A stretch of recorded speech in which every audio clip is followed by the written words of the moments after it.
A huge shout out to the overthinkers. An overthinker. He watches the show. To the overthinkers, shout out Buffet too. All about Fetu, this is Parker, yeah? Thank you, overthinkers. Keep inspiring the next generation. Shout out to the overthinkers. Tando Pela.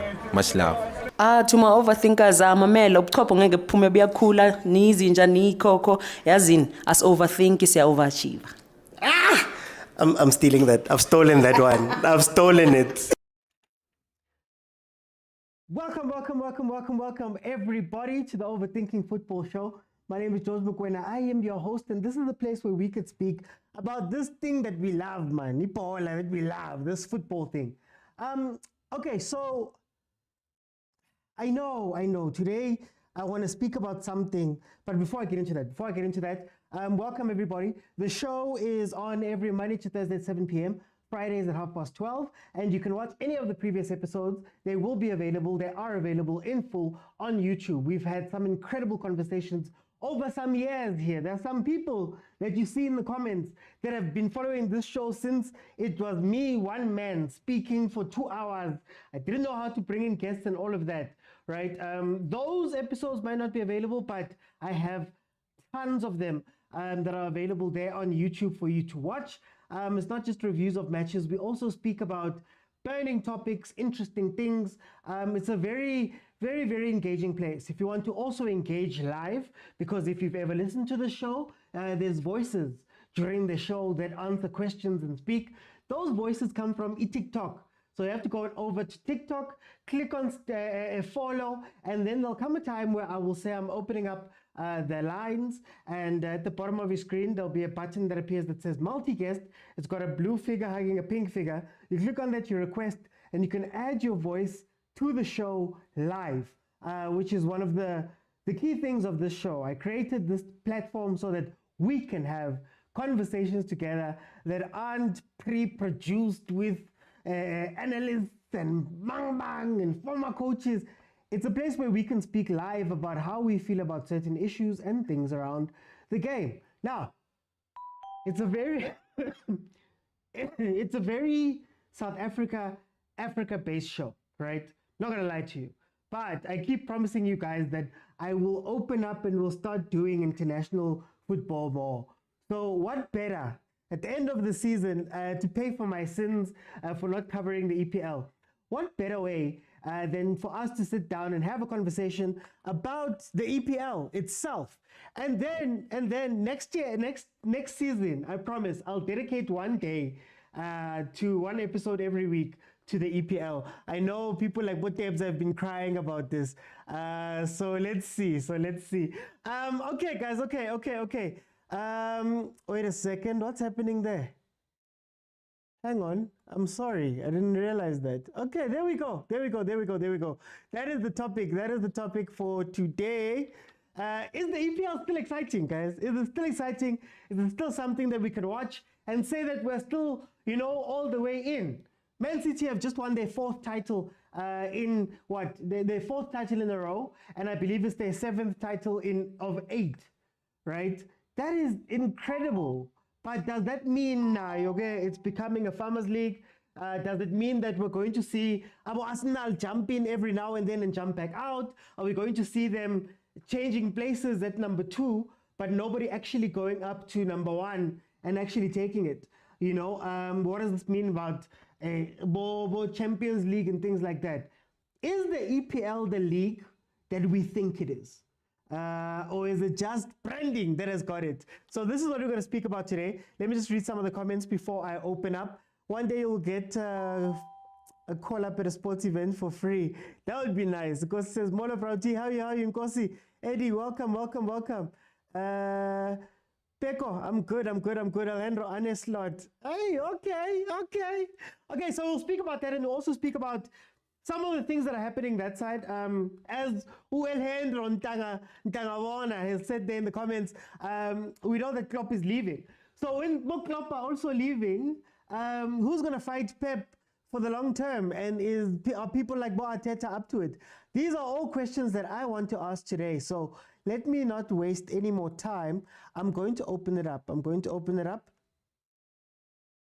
then we can start there. Guys, I promise, next season we're going to cover a lot of those. Eddie, today, hey, Eddie, don't jinx me. Hey, Nani, don't jinx me.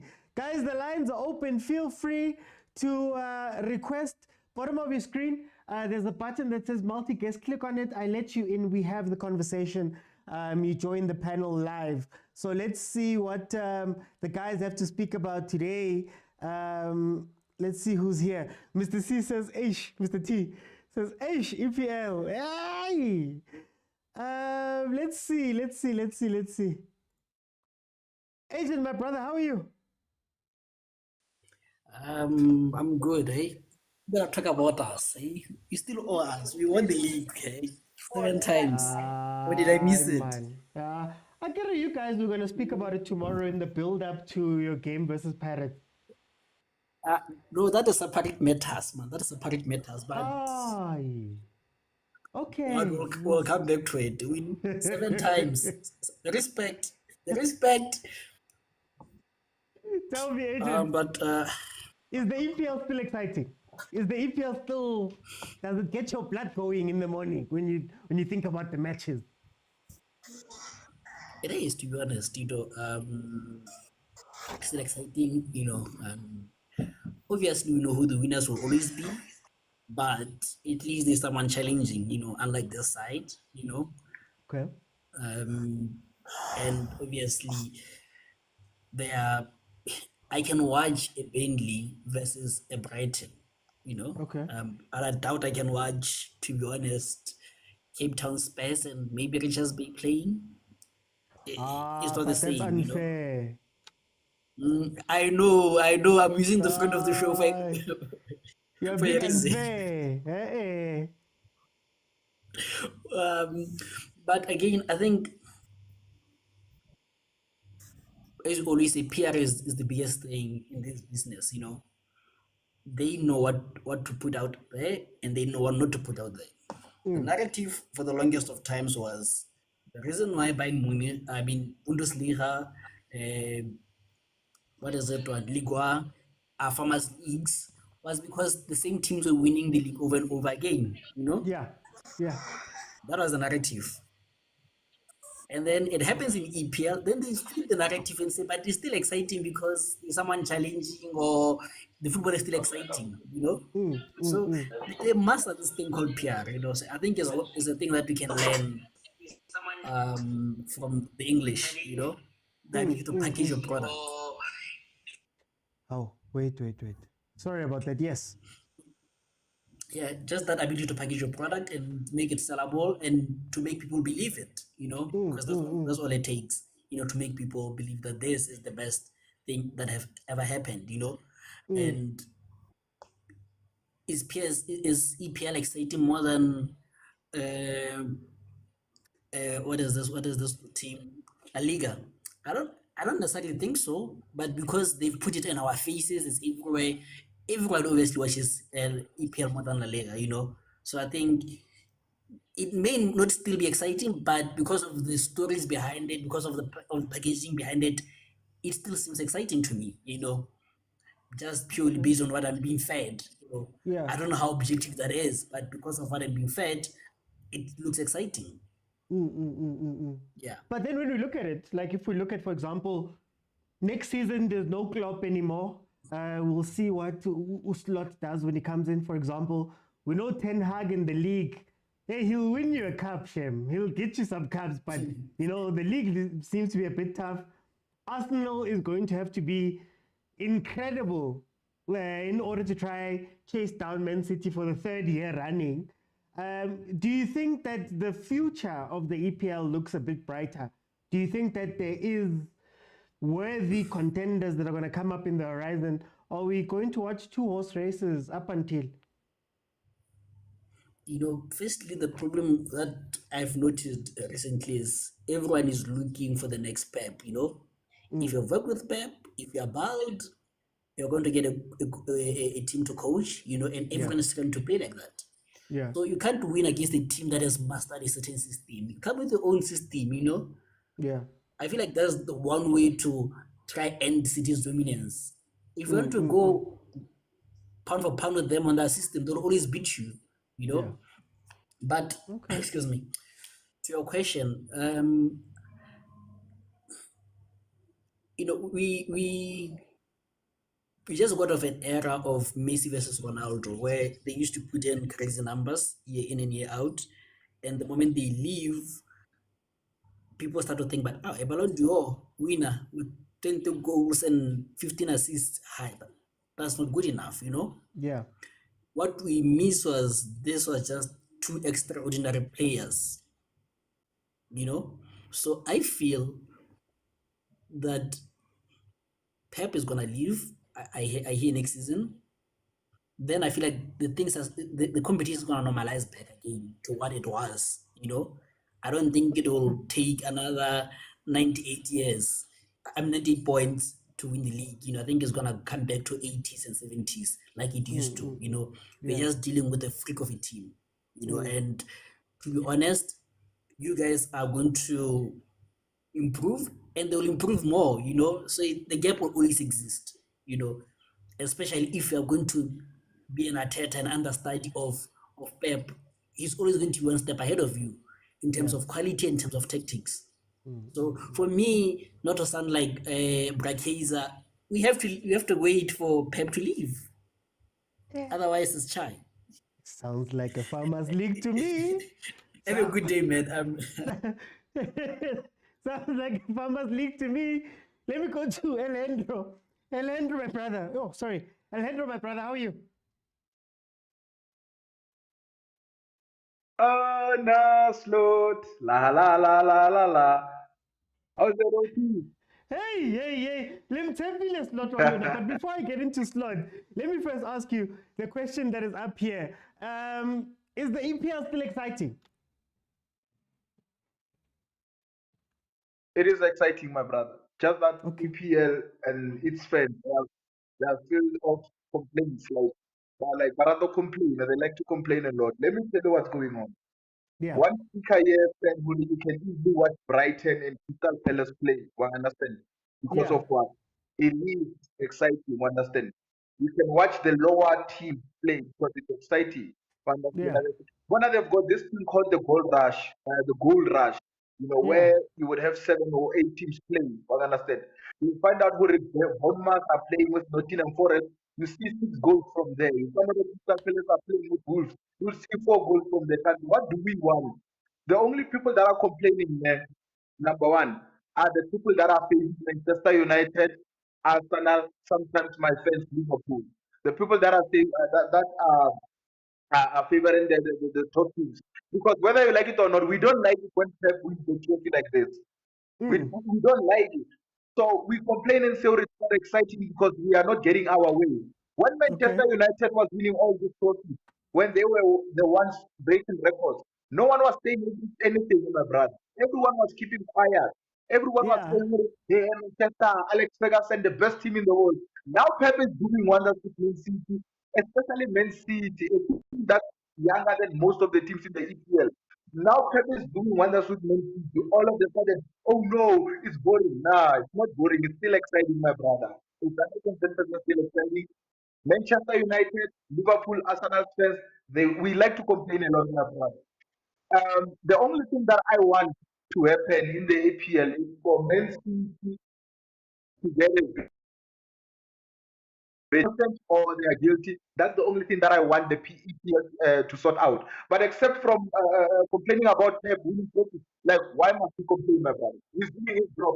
It's not our fault that our teams they don't want to contribute, they don't want to buy players. And then people talk about Pep spending so much money. Have you seen what's the team that has been spending so much money? It's Manchester United. It's right there. And the same people who can buy a player for 100 million, 80 million are complaining and saying, well, Man City is ruining football. EPL is still entertaining, my brother. 110% still entertaining. It's just the fans of the top teams. They are not getting their way. Like, look at now.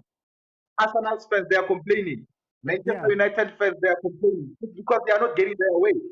Okay, so is it gonna be okay? Let's say, for example, Man City get its form back. Man United get their form back, and then they start winning seven league titles. So are we gonna call that normal? because Ferguson was doing that. Ferguson was doing back-to-back titles. No one was saying anything. The EPL was still exciting back then, but now because it's Man City, a team that no one thought they could reach that level, all of a sudden it's not exciting. It's not exciting, Brian. People But think to be for you to fair- win the league, you must beat Man City. No. But to be You can win the league without beating Man City. But to be fair, Leandro, I mean, back then, 98 points wasn't something they'd even dream of. Even Sir Alex Ferguson himself, I don't think he'd ever imagine himself getting more than, I'd say, 80 points, right? He used to win them. He won them a lot, but it was, about 2 years, and then another team will win 2 years, and then maybe he'd come back and win 2, and maybe they'd go 1 for 1. It's not the same as 4 in a row, 7 in 8 years. There's nothing wrong with it, Brian. Let me put it like this, my brother. No? EPL, it's not filled with hardworking coaches. Like they don't have hardworking teams. People want to be lazy. They don't want to adjust to the new reality. Let me tell you something. You said something about back then you would win it with 80 points, 70 points, stuff like that. But now you have to go all over. You have to go for 90 points, 99, like 100 points. Like it's because football is changing, my brother. Teams are getting better. For you to win a league now, you must win. You don't have to beat most people to do that, but you must win your games. It doesn't matter, Brian. So now, what are we saying? That's why I'm saying now it's more exciting than ever. Because now at least you know that for you to beat Man City, you must accumulate 90 plus points. You know now when you have 70 points, it's not enough. You must accumulate something like 90 points going upward. Back then, Brian, I say Alex Ferguson knew I can get 8 points and then the league is over. Understand? So many teams are competing now, Brian. It's just that the bottom team will still, the bottom team will still donate points to the top teams. But now I don't see anything with Man City. What Man City do, my brother? It's just bitter fans who are fans of Manchester United, Liverpool, Arsenal. Man City is doing the best. We will see after Arteta. Let me tell you something, Otine. If EPL, those who watch EPL, start to say EPL is entertaining. When UPEP leaves, then I will know people that watch EPL, they don't like when they have someone that's good at something. If people start, know Pep said that he's leaving after next season. If Man City and Pep separate next season, and then after that Arteta wins the league, and then they're saying, best league in the world, because they are winning trophies. I would say they are hypocrites, my brother. People don't hate Man City. People hate Pep Guardiola, and whether you like it or not, Pep is the best. For time. I want to come back. I want to come back. I want to ask you specifically about your team. Let me go to Zola. Zola, welcome to the show. How are you?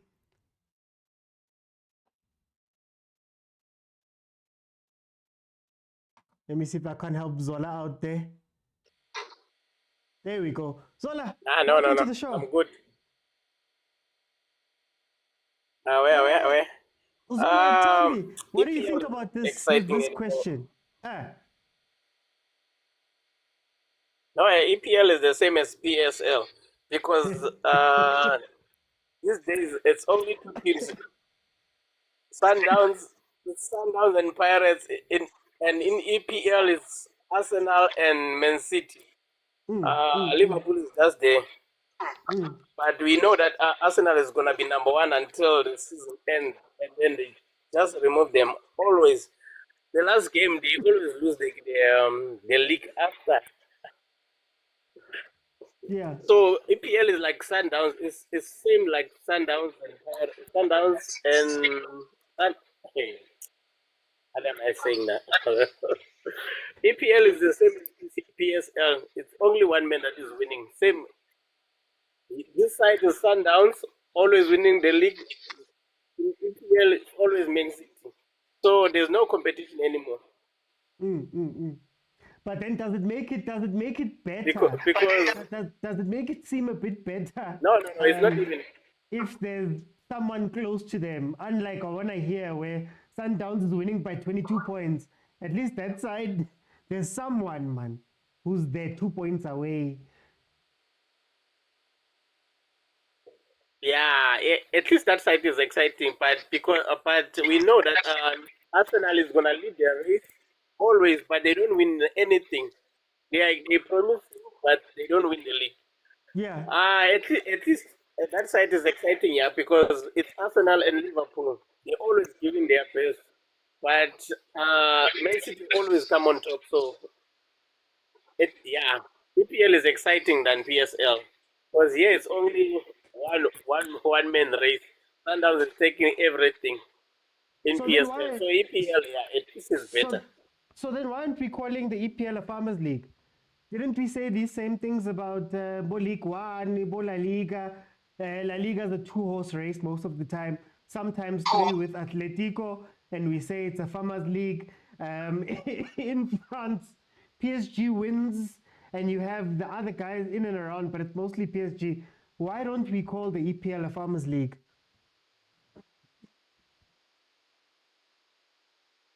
I don't know. But it's the same. But it's obvious now. Before even started that, we know that Man City is gonna win the league.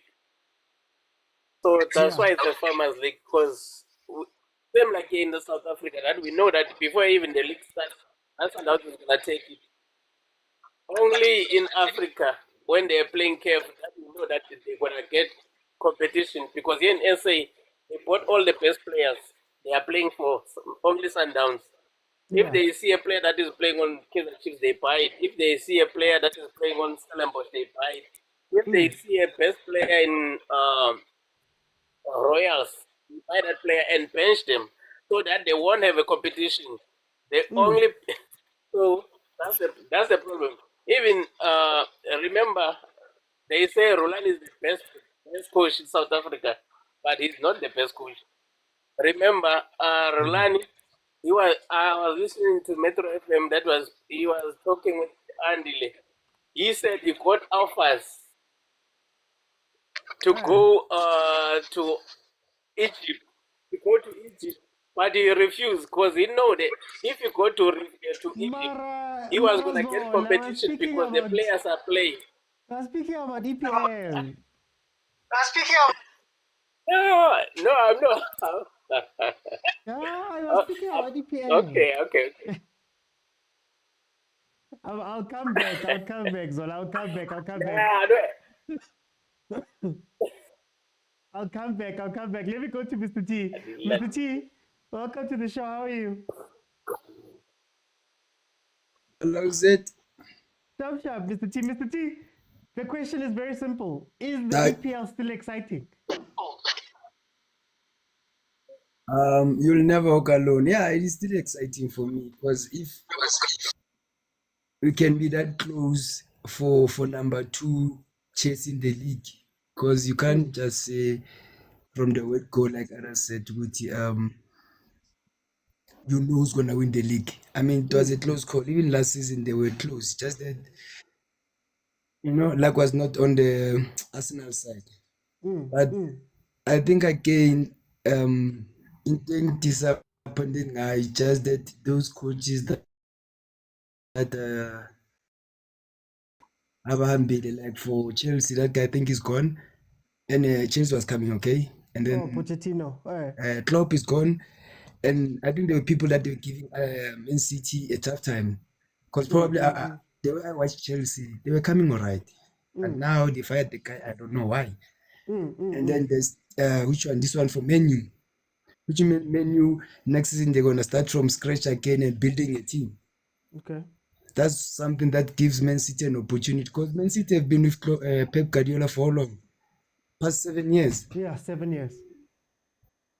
Yeah, so for him it's only to change the players and then add more younger players on his team, and then he's still gonna continue in the league. But IPL is still exciting. For me, it's not a famous league yet.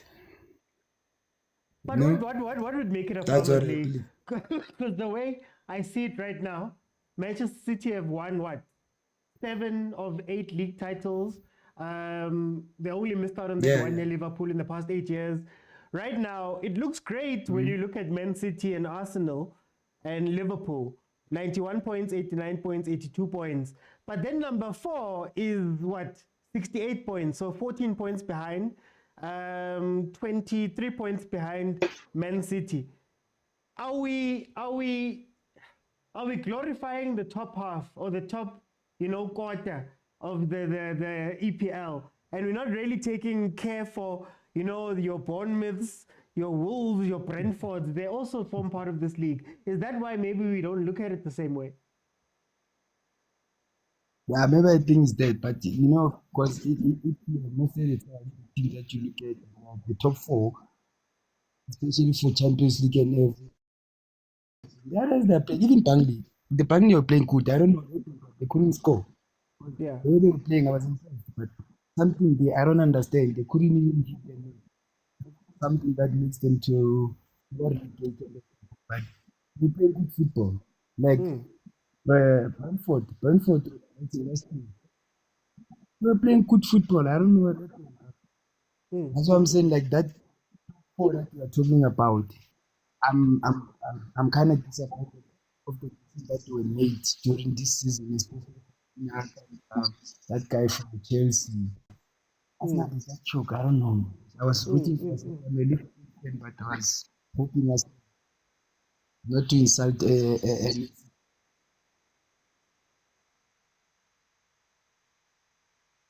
Mr. T? Yeah. Oh, yeah, it just Yeah, cut there. Okay. Let me bring in Nape. Nape, welcome to the show. How are you? Hey, I'm good, my brother. How are you? I'm good. Nape, I'm hearing people. I'm hearing is that this is a farmers league, man. All I'm hearing is, City wins all the time. You can predict that Arsenal's gonna drop out at this time. They're gonna do this. They're gonna do this. Doesn't that make it a farmers league? Is it still exciting? For me, I would say like the game has evolved because saying that I don't know. For me, like it's not exciting anymore. I don't want to lie to you. Yeah. Back then, yeah, there's I think is it Ilandro? So he said something like back in the days, Manchester United was winning everything. Yeah. But if you go back to those games, they were interesting. Like you wouldn't want to miss a Manchester United game. You would want to see Cristiano Ronaldo. You'd want to see Ryan Giggs and those guys. So they had that. They were not playing tiki taka. It was based on raw talent. Okay. So nowadays it's more like we are watching manufactured football. Okay. And for me, it's okay. Yeah, it's more interesting, but it doesn't have that X factor, man. It doesn't have that thing. Yeah. It's more predictable. It's more predictable. For example, you can we do bet ways. So on Betway on Betway you can always go straight win with Man City, but back then you wouldn't. There was a team that came through in 20 was it 2016 2017 season. What was this Leicester. team? Leicester City when they The won one in that took 2015. Leicester City, yes. They came from nowhere. They didn't have rules. You could see their game. You couldn't point anyone who was a star except Jimmy Vardy. The only person that we remember from those games was Jimmy Vardy because he was scoring goals. And then the rest, they just came up later on. Abo Kante, Abo Harry Maguire, and those other guys. Yeah. So, like for me, the game is exciting when it's like that. When you can't predict what's going to happen. So, but then now, when coming to EPL, I can agree that it's turning into Farmers League because it's too obvious. It's way too obvious for me. Like Yeah. we need some exciting. It's like PC the same as home here when we have our PSL. Our PSL it's like that nowadays. Yeah. It's like that. So you can just see that, oh, okay, these three teams are going to fight for number 2. Then we leave out number 1 completely.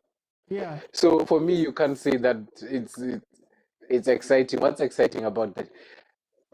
So I think like the game turned into, it's more the modern game. It's more tactical, and the other thing, it's no more personal. Like no game is personal nowadays. Everyone is friendly. Back in the days, they were going to kick you the whole day. You can watch Cristiano Ronaldo's videos. They are going to kick you. Like you can see that it had that thing. Like the game between Sundowns and TS Galaxy. Yeah. Those games are the ones that I'm looking for. Okay. We can't be here sitting here and being friends and, oh, come on, man. We can be friends after the game. Now let's go. Let's give people something. Let's entertain people. So for me the game nowadays, yeah. No, for time It's just too modern for me. Let me go to Okay. Let me go to Alejandro. Alejandro, I've got 2 questions for you. Number one, we're speaking about somebody mentioned Messi and Ronaldo and their time and what their time meant and all of that stuff. You could argue that's the same for Pep and Klopp. Now, if I am a team like a Newcastle, somebody mentioned Newcastle in the comments, I want to get rid of Eddie Howe, let's say, and I need to bring in another superstar coach. Which coaches in the world could stand up to this Pep or could be a Pep in the English Premiership right now? Do we have that caliber of coach in the league? And then number 2, your team. Tell me a little bit about what's happening and your hopes for it. You're not the only YNWA one here.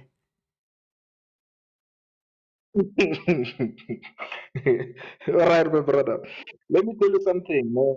Yeah. I think it's high time that people must accept that Pep is one of the best coaches ever. For me, it's Pep and then it's Carlo Ancelotti. One understand? So it's high time that people understand what Pep is doing and what he has done and what he's doing has made him that clear. One understand, my brother? Yeah.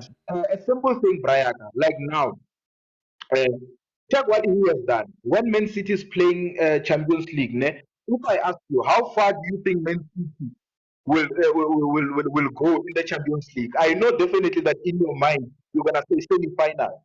That's how good Man City are now. You understand? So Man City took, so Man City took the football out of EPL. It was down. I don't wanna lie. The football level of EPL was down. That's why they were not winning so many European championships. If you can check, the only team that won European championships, like UEFA Champions Leagues, the only team that has won so many European Champions Leagues, it's me, Baba. I've got 6 Champions Leagues. You understand? So it shows that the level of Premier League was down. Pep came and he showed us what he was doing at Spain.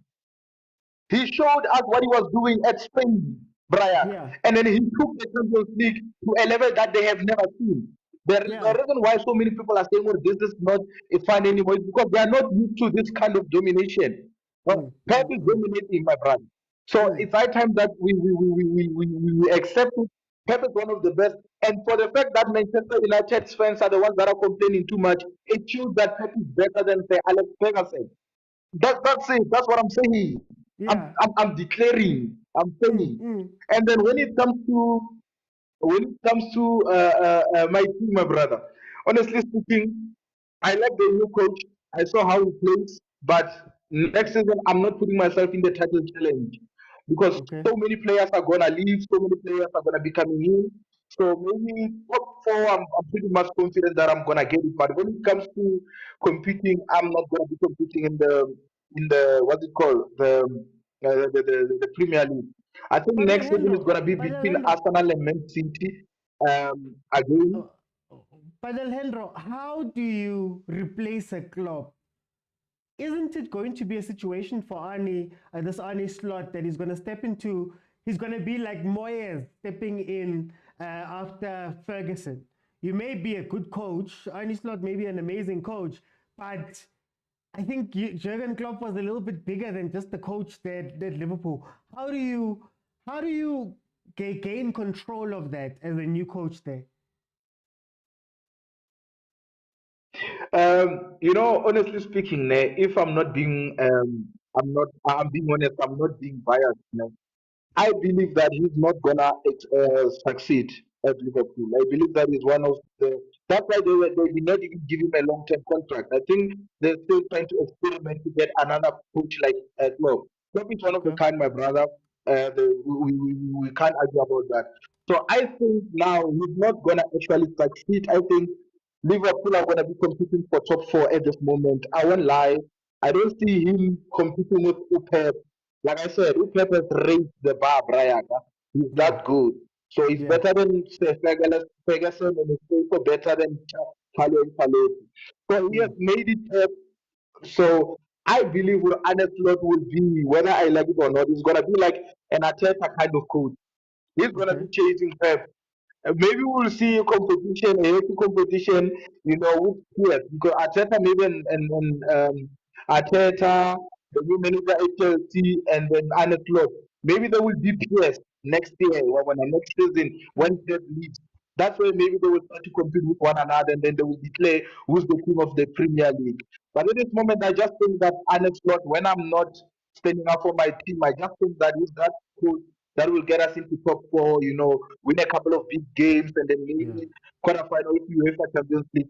I don't see him doing what Klopp has done, bruh. We did not win so many trophies with Klopp. We won every single trophy but once. But I want to see him taking us to the semi-final, to the final. Even with Klopp, we lost two finals to Madrid. But Brian, at least he kept us. He made us have hope, Brian. He made Yeah. Liverpool become the Liverpool that we have right now. But this one, my brother, I still think that he's going to struggle, brother. Do I see him as a coach like Klopp? Not at this moment, my brother. I'm waiting for him to play 15 games. I want to see his mentality and everything. Because everybody was saying what I was saying when Klopp came to Liverpool. When Brendan Rodgers was leaving, people said, Klopp is going to flop, and he did not flop at Liverpool. So, but now I want him to prove me wrong, my brother. And then Okay. going back to No. one point, Very quickly. we must accept it. Upepe is a god, bruh, in Premier League. When he walks up to you, you should kneel down. He's that good. When he walks up to you, you should kneel down. People complain about money, Brian. Let me tell you something. There is Yeah. a reason between being accused of something and being found guilty of something. City, the charges that they face, 115 charges, they have Yeah. not been found guilty. So what will happen if they say that no, City are innocent? Are we still gonna say what we're saying Leandro. now? Leandro. Time. For No. time's sake, I hear you. I hear you, my brother. But for time's sake, even I have to try get another panel in. Jimen Mohale, Pat, I'd written Unam down and Stembinkosi down. So guys, request again. I'm gonna do a new panel. Mr. T.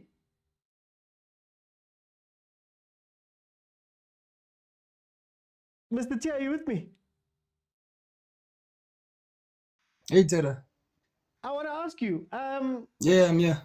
how do you follow Pep? How do you follow a club? Do we know the coaches who are going to come in and fight these big battles? So let's say Newcastle is looking for a coach. Who do you bring in that can possibly come in and fight with Pep? Because I don't know if the caliber of manager, I don't know if we have standout managers like that anymore.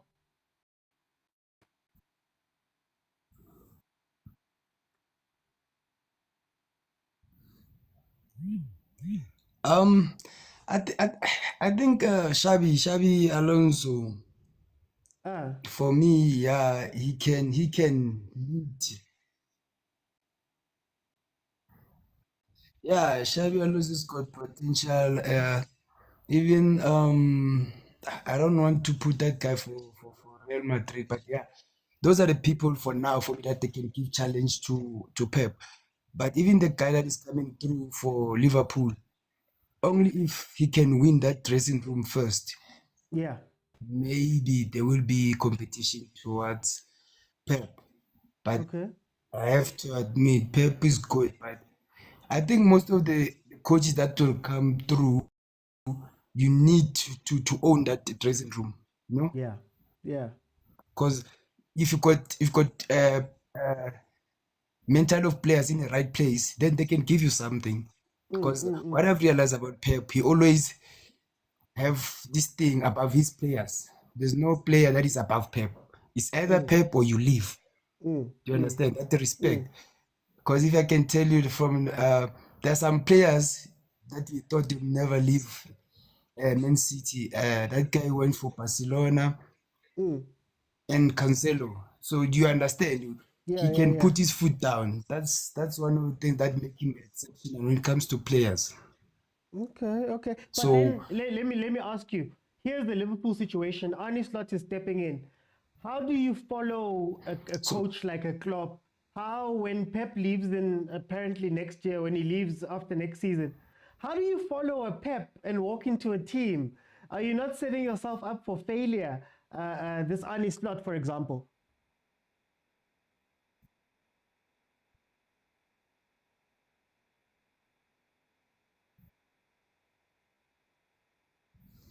since I'm saying that guy, you see when you leave somebody, when you take over from somebody who's like Klopp, I think it's better to always get an advice from him, or don't try to change everything that was there. Do you understand?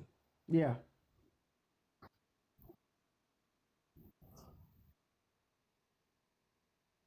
Okay, Mr. T, Because tell me about your team. What team do you support that side? And what do you think about your season and your so future? for me, he's gonna be that guy. I think we've got a bit of a delay there. I think Liverpool we're delayed. I think we've got a bit of a delay. this year or last. Yeah, the network is bad, you know. Let's say this season, and then your Yes, thoughts about let, going let, forward. let me.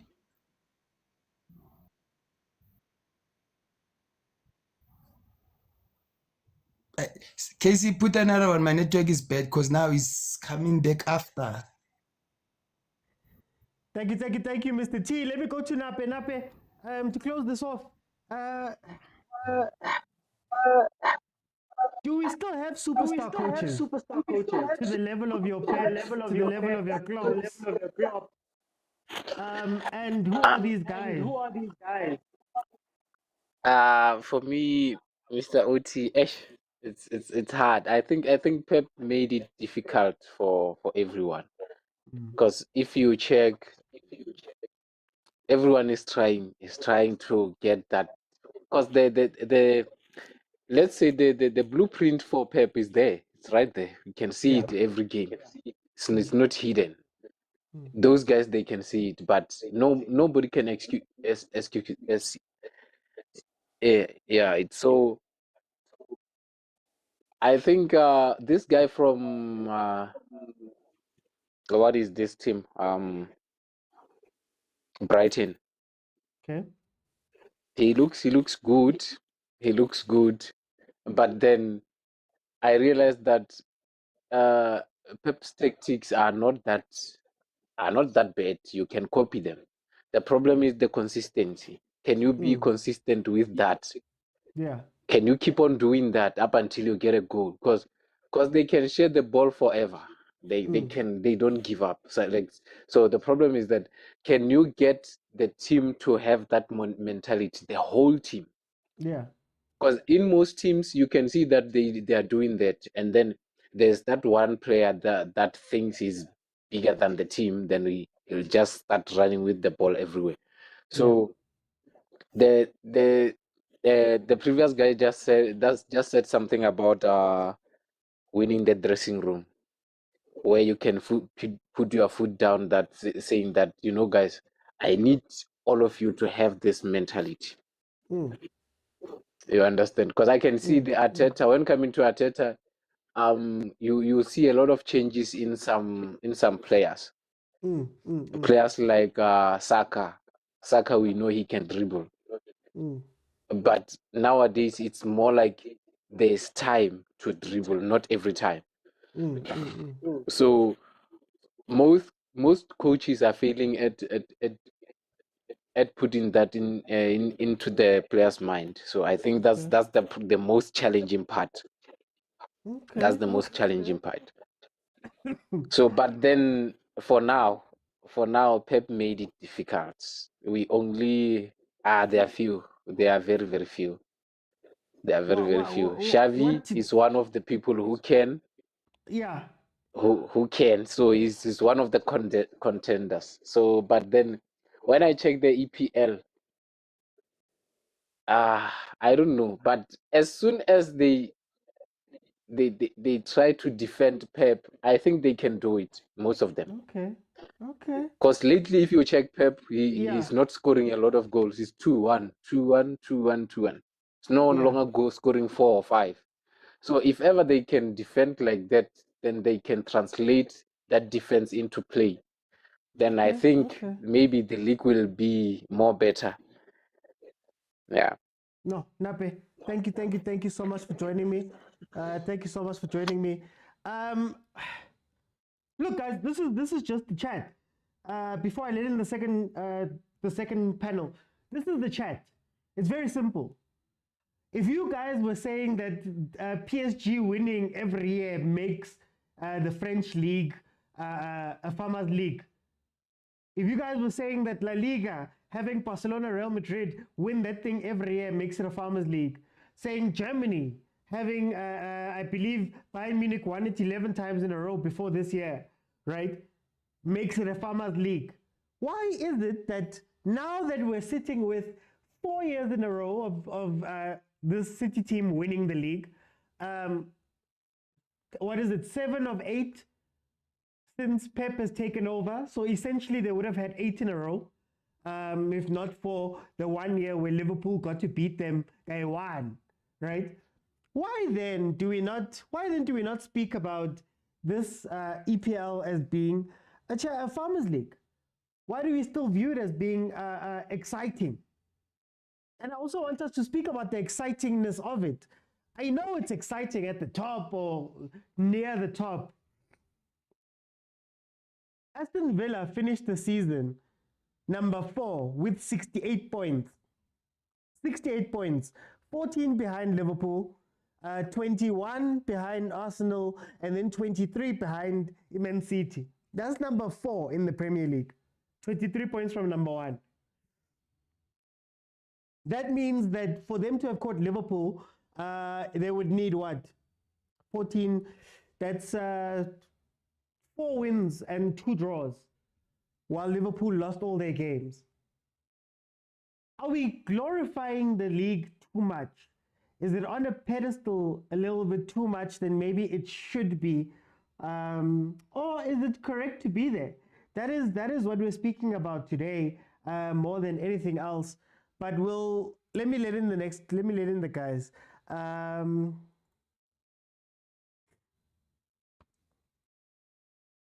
And we can carry on speaking about this. Apologies, guys, I'm still a little bit sick, so I might cough every now and then. That's just because of the last bit of this flu that I'm fighting off. Mohale, welcome to the show. How are you?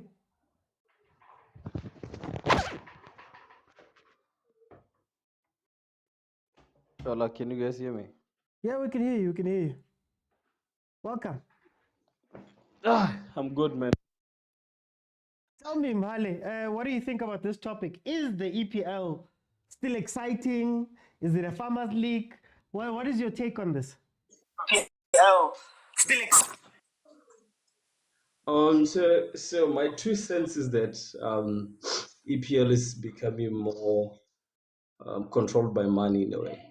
If you think about it, Man City bought their way to the top. If you are honest, if you're being honest, Yeah. and then now Newcastle is doing the same thing. Sorry for that. So Newcastle is doing the same thing. Chelsea is trying to do the same thing.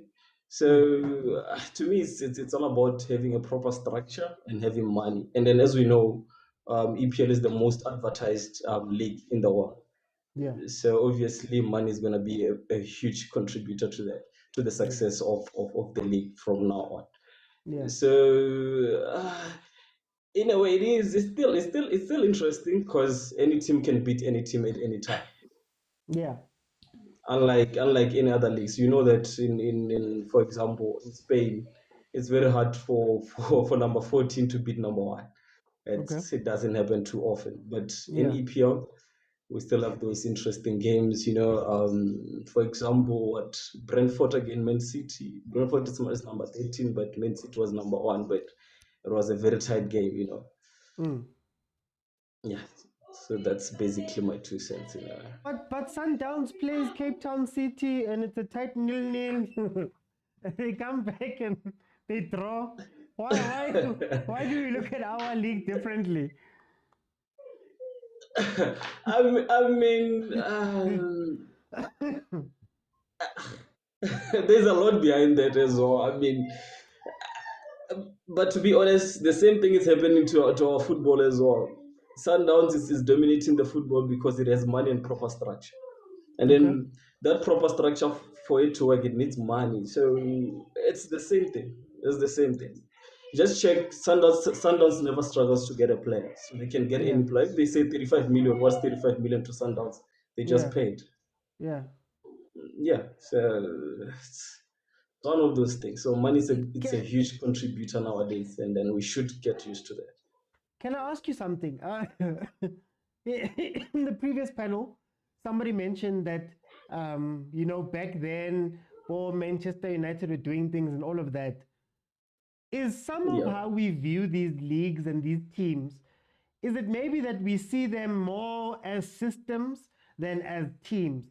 So, for example, Chiefs wins the league in 2003, and you can point to Chabu Mahlangu, Chabu Pule, and they're very flashy and whatever, and it's a lot of personality that wins you the league. Whereas with these new teams, it's it's a system. It's you come into Pep's system, whether you're incredible or not, you come into the system and you're part of the system. You come into Mamelodi Sundowns, it doesn't matter whether you're a lodge, you are now a system player.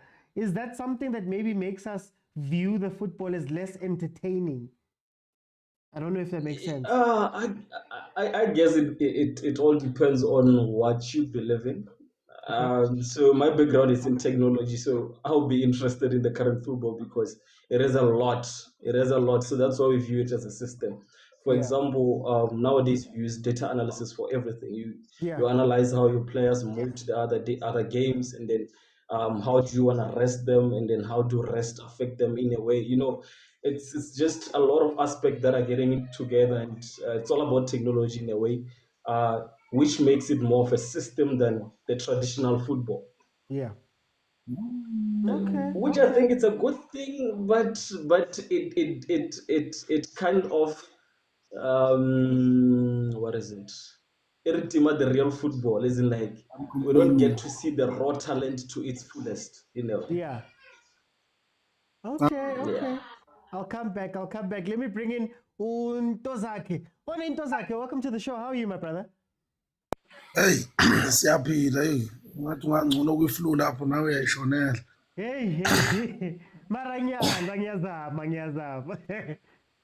Hey, COVID. Ungasho nje. Hey. Tell me, Tozake, is the EPL still exciting? Yeah, it's still exciting, Maybe if the city is still competitive, then Bessinga come out with another dimension. Okay. Because Go ahead. when we say it's exciting, we're looking at the whole league from the top teams to the last teams. How are the games? Is it still exciting when you watch Newcastle play against West Ham? Yeah. Like, no, this is a very good game. It's a nice game. Pound for pound, they match each other. So it has always been a case of having a top six. Ibona country years and a top six count. We've got a team as Swabis and a top six. It didn't start 2 years ago, 3 years ago. 8 years ago, they had what we call it top six, meaning in their history, there were teams that were dominating, and it was about 6 teams that were dominating. Then you've got these other clubs who are causing havoc on the middle. Then you've got this lower club.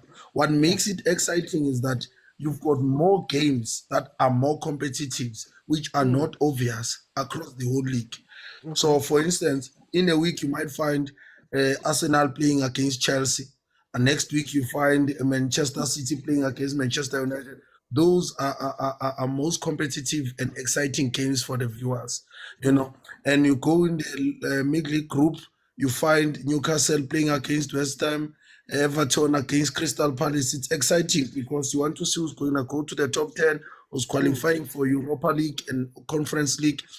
And then again, there's a high competition with relegation zone. You are not sure which team is going to be relegated. It's only this season where it was just obvious. But all along, the competition is still exciting because when you're looking at the clubs that are avoiding relegation, you can still see that passion, you can still see that fight and that respect towards the fan and everything. So it still clue you to the TV because you're not sure of the result on saying which team is going to be relegated, which team is going to qualify for Conference League or Europa League, which team is going to qualify for Champions League football. It still brings that headache each and every season.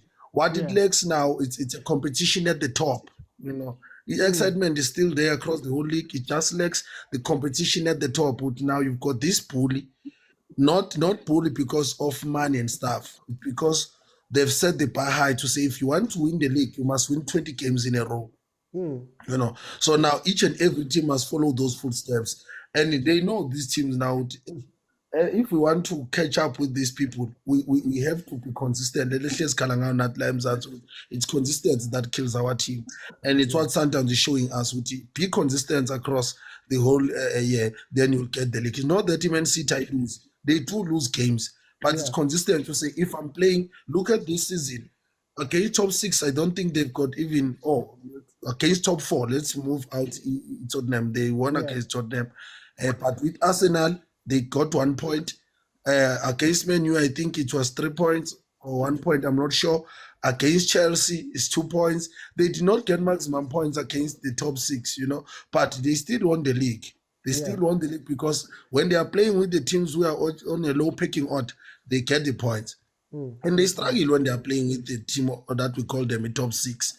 And it should be like that, and that's what brings competition. The competition is still there. It's just that Man City has what we call a consistency, and they know if we play with West Ham, we're going to beat you. But the game is still there with EPL. It's still exciting from the top 2 up until the last teams which are avoiding relegation. Still exciting, just like competition at the top. But then, can I make the argument, Guti? Now, Man City, as much as we say there's so much competition and it looks great, excuse me, Man City is just winning every year, and then every couple of years there'll be a new team that steps up. So Arsenal is stepping up now. It's their second year now that they're chasing a City. Liverpool was only able to do it for 3 or 4 years. To keep up with Man City like this. Does that not show good time, man? The league corner something wrong because the contenders now, they fall back down. They fall back down. Figure now at the end of the season, Pep has won it again. What does that say about the league itself then? And can it be fixed? Yeah, I think EPL has been trying to avoid a situation where they will have one big elephant that is dominating the whole league. with these rules of FIFA fair play, financial fair play, sorry, and this one that we sign a spending limit. So they are trying to manage that situation. That is why you see Newcastle is owned by the billionaires, the richest family in EPL, the richest owners are with Newcastle, but they can't spend their money because of these rules. So they're trying to avoid that situation, So when it comes to this competition or the prime Manchester City setting, just that Women's City, it's a very good combination of a huge investment with a very good coach, the best coach currently in the whole world. So they've got that leverage, and also he gives them experience as years goes by. Their players gains experience of knowing how to win the league. Because Manchester City were not supposed to win the league this season if Arsenal had matured enough to not lose that game against Aston Villa.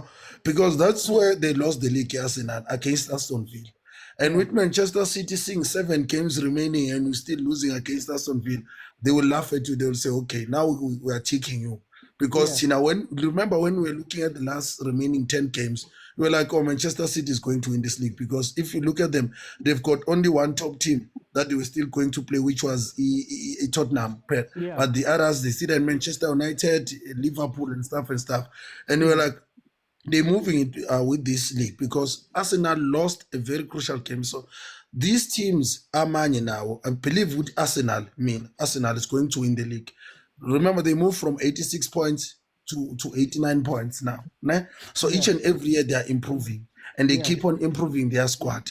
And trust me, next season they might win the league, because Arsenal has adopted the style of saying of consistency and sticking with the one coach and trusting the ideas and giving him that power of buying his own players that are going to improve the team and giving him that authority with dressing room. Because when it comes to Manchester City, the player knows who Pep Guardiola is the main boss here.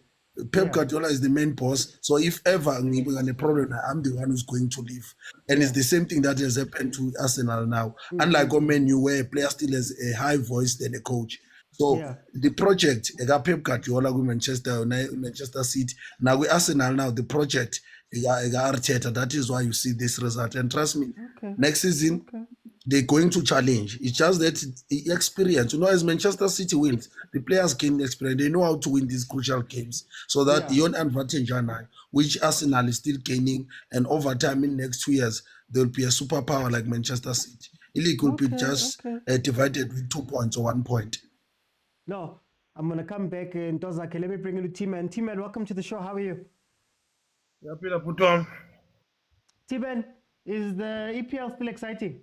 Mawuyibukele nje i-league. Kakhulu. Okay. Kakhulu. Kumina is one of the best league in the world. Emhlabeni wonke iyona league engicabanga ukuthi ibukwa kakhulu, if I'm not mistaken. Why ngisho njalo? I-league, the way Manchester City every season iwina ngakhona, isenza ukuthi yonke njengale game kade beyidlala nje lokugcina bazawubili wonke umuntu bebukele igame ukuthi ufuna ukubona ukuthi kuzokwenzakalani, because i-Arsenal ibidlala ngala, i-Man City ibidlala ngala. That yona eyenza ukuthi i-league ibe mnandi, because alikho iqembu elikhulu e-England as much ekhona, but alikho iqembu elikhulu e-England because onke amaqembu ayafighta ukuthi, you understand.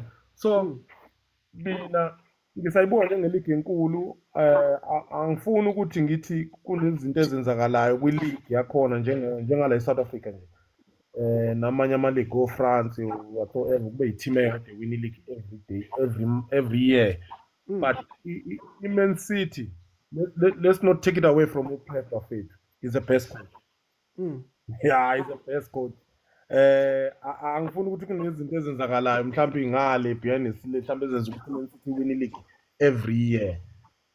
Pep is the best coach because ukwenze kuma-countries ahlukene lokhu akwenzayo njengamanje. So uyazi kunento eyenziwa uPep engicabanga ukuthi mhlawumbe uRulani njengoba kuhlala kuthi ukophela kuPep ngempela baqinisile. kunomdlalo kuthiwa uJohn Stone if I'm not mistaken kanti kanjalo o-35 Yeah. lo mdlali akekho abema-understand uthathwe bedlalela i-Everton wajoyina iMan City. Yeah. Akekho umuntu obemcabanga ukuthi angaba umdlali ngale ndlela adlale ngayo ama-season past 2 seasons ubedlala ibhola eli-top kuleya position afake uPep.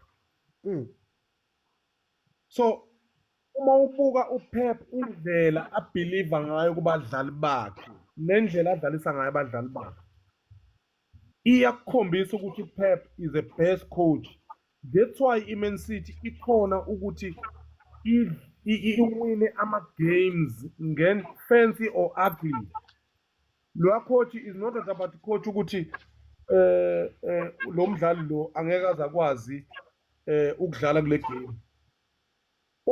Coach othi mefaka umdlali ngiyakholelwa kulo mdlali uzongiwinela ama-games. Yeah. Ngiyakholelwa kulo mdlali uzongiwinela ama-games. Ngicabanga ukuthi that's why iMan City iwu-best e-England because coach is not about ukuthi i-team ithenga abadlali abawo-best nani nani. Uyakwazi uKhabo Chichi umthenge kwi-Chelsea besingama-understand ukuthi umthenga kanjani ngoba besingamboni kwi-Chelsea as much manje simbona ku-Man City.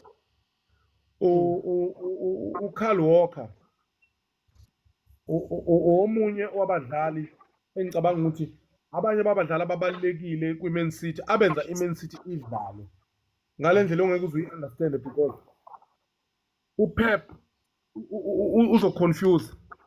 Yeah.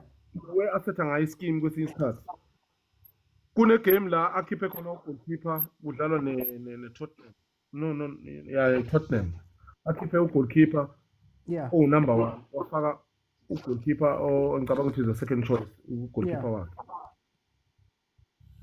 Mina I'm a Man City supporter but I was much little bit angry ukuthi wayakhiphe lo goalkeeper ngoba yena goalkeeper engimthembayo.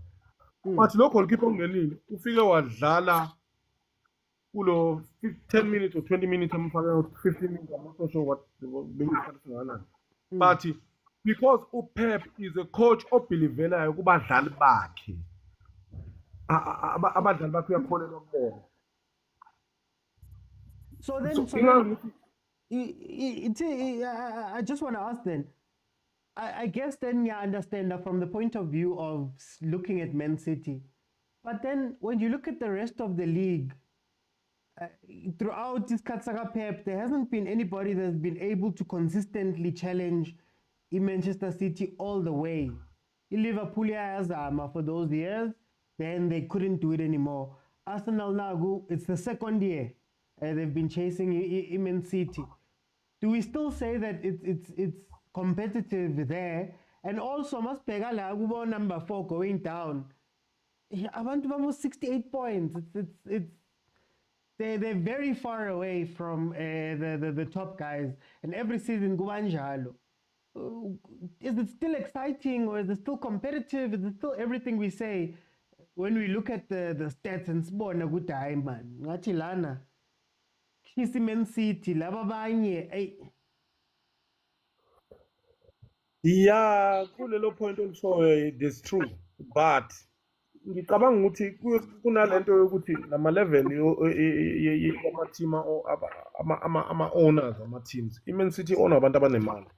Loko ngeke sikuwayinde ngakho. I-owner abantu abanemali abakhonayo ukuthi baye pound to pound but every player abayibonayo ukuthi i-quality bakwazi ukuyithenga.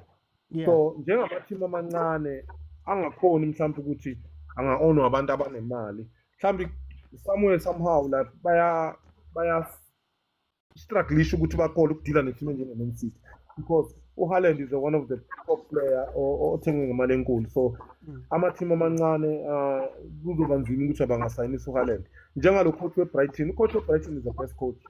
Coach engicabanga ukuthi if engacoach one of the big team singambona more kunalokho simbona kona kwiBrighton. So iMan City, to be honest, you can't compare namanye ama-team akhona njengamanje kwi-league yase-England because of bayaspenda bayakhona ukuthenga noma ngabe umdlali Njengamanje ngicabanga bakuyilento ukuthi baspende kangakanani per season. Ngicabanga ukuthi kade kukhuluma indaba zayo Yeah, siyayithola the case kancane. is still, yeah. Yes. Ngicabanga ukuthi nako lokho kuyi-advantage kuyona ukuthi iyakhona ukuthenga noma ngaphi umuntu umdlali bona bambona ewubest ukuthi angakhona ukuthi abawinele something njengabo uHaaland. Ngicabanga ukuthi uHaaland ukuze amlande ingoba ufuna ukuwina i-Champions League. And after efikile uHaaland ngempela kwi-first season kaHaaland yawina i-Champions League i-Man City. This shows ukuthi nemali somewhere somehow iyasebenza kwi-football as a whole i-football yonke imali iyasebenza lapho. So mawubuka i-Newcastle uyayibona i-Newcastle after kunamanye ama-boss ayi-onayo. You can see last season ukuthi ikhonile nakungena kwi-Champions League. Yeah. Because ikwazi ukuthenga abadlali abanohlolo abazokhona ukuthi ba-compete nama-team. So but somehow but uyabona ukuthi isadinga more ukuthi ikwazi uyi-challenge. But ngibuye leli point le-Arsenal. I-Arsenal ayeke ukuthenga ama-reject, uthenga abadlali asebedlalela amanye ama-team abadala. Yeah. Ayikhona ukuchallenja abadlali kunalo mdlali we-Man City uDuke ayike kuyena nje ithi yamdinga. Yeah. Uye lapha kwi-Barcelona ithathe lo mfana ogqoka u-7 lo omncane ophuma kwi-Barcelona. Abadlali abasafuna udumo ibalethe ethimini. Nangu Mbappe ispende ukuthi akayi eMadrid imthenge imlethe kuyona. Izoyiwina i-league and it'll be maybe next year it'll be the final of Champions League. Ngicabanga ukuthi Arsenal ithenga labadlali laba asebevela abanye babo sebe-achievile emathimini abo abangeke basakunikeza 100%. Yeah. You understand? Ngicabanga ukuthi kusala lapho kancane but ubona ukuthi i-Arsenal ishawa experience last end. Timen, for time. Iting fagu G-Man. G-Man, G-Man, welcome to the show. How are you? Good evening, George. Good evening, panelists. Good evening, viewers. Thank you for accepting my invitation. No Can you hear me? problem. No problem. I can hear you. Oh, okay. No, welcome to the family. The question is very simple. Is the EPL still exciting? Absolutely, bro. I think not that I think I know actually, because of you look at this season alone. Yes, City have won the league 4 times in a row, and Pep has done it 7 times. But you look at this season alone. I mean, it went to the last day, and at some point you had like 3 teams that fought for the league. You look at other teams below. Yes, they're not competing as much as a City or an Arsenal or Liverpool would, but you look at a Villa, for instance, and how they have improved this season. At some point, you had Tottenham, a team that, regularly, they don't compete as much as they should, but they were playing exciting football. Then you go below, you look at a Burnley, that although they're relegated, but they still played a good brand of exciting football under Vincent Kompany. So I think really it's an exciting thing to watch. I mean, what league is exciting around the world aside from the EPL? So, but G-Man, can I ask you, is it to do with is it to do with marketing? Is it to do with narratives? Because, for example, the Aston Villa narrative, I could probably spin it to Skukune. Skukune United here in South Africa, who's going to the Confed out of nowhere. They finished number 4, if I'm not mistaken. You have a Stellenbosch that has done this. We don't attribute the same things to similar situations. How much of this is the narratives that are built around the EPL? Look, George, for me, I don't look when I look at football and I look at how I judge it. I don't really look at things like marketing. For me, it's the football side of things and what's done on the field of play. For instance, the quality of goals that you would see in the EPL. Sorry. Yeah. I mean, it's ridiculous. It's ridiculous. Like this season, the second top goal scorer, Cole Palmer. Yeah. This is his first full season in the EPL. and he gets to score more than 20 goals. You don't see that here in South Africa. You don't see that in many leagues. A player like Ollie Watkins for Aston Villa, he's one of the top goal scorers. Dominic Solanke for Bournemouth, 19 goals. We're talking players that are in the region of 20 goals, and those are 5 players. So how's that not exciting? How's that not appetizing to watch? So you have to look at those things instead of looking at what the marketing side of things or the commercial side of things. For me, I just look at what's done on the field, and that's what makes it exciting. So for those who are saying that maybe it's not very exciting, let's say, on a separate point, for those who are saying it's not that exciting, if we look at the teams that are dominating football around the world right now, I can point to a Sundowns, I can point to a City.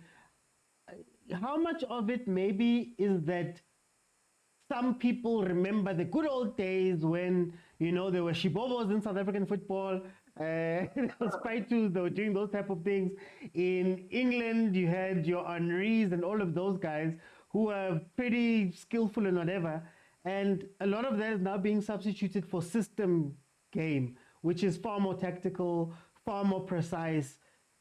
Does that maybe factor into how some people view the game, sort of like back in my day type of thing? Absolutely. I mean, you just mentioned the times of Thierry Henry, and those times were times when Arsenal were competing with Man United, for instance. Yeah. And that's what made the league so exciting, and that's what, for me personally, that's what attracted me to English football, because that's when I grew up. Looking at teams like Arsenal, Man United, and then at a later stage, Chelsea also came when Roman Abramovich came, Jose Mourinho became the coach. So when you look at the good old days, yes, they were competing, but look at now, yes, in terms of winning alone, you don't find that competitiveness. But also at the same time, you look at the rest of the teams and other teams, how they're improving season in and season out. You have to look at that and say, listen, this is an exciting thing, and it's good, and it's also good for football. If we're being honest, you can't just have a certain group of teams, whether they have money, dominate. You also need your Leicester Cities to go and win the league, even though they don't have money. You need an Aston Villa to qualify for top 4, even though they don't have the money. So you just have to look at it in that way. Football has changed as well. Football has changed as well. So we can't just look at the good old days and judge it from there. You just have to accept the fact that sometimes it can change. Okay, G-Man, I'm gonna come back. Stay on. Let me go to Pat. Pat, welcome to the show. How are you?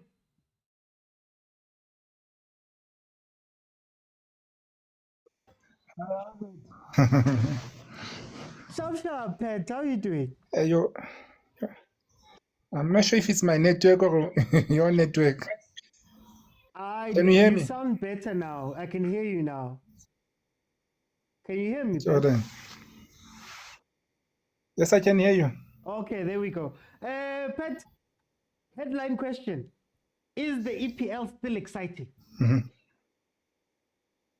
It's still exciting, Yana, not like before one. And I think one of the reasons is this introduction of VAR. This thing has chilled emotions, and even now lately they are not getting it right perfectly, but that thing, I mean, even before the matches, there used to be press conference after the match. I mean, that's where you could see the excitement of football. So the other issue again is like they don't have coaches like Mourinho.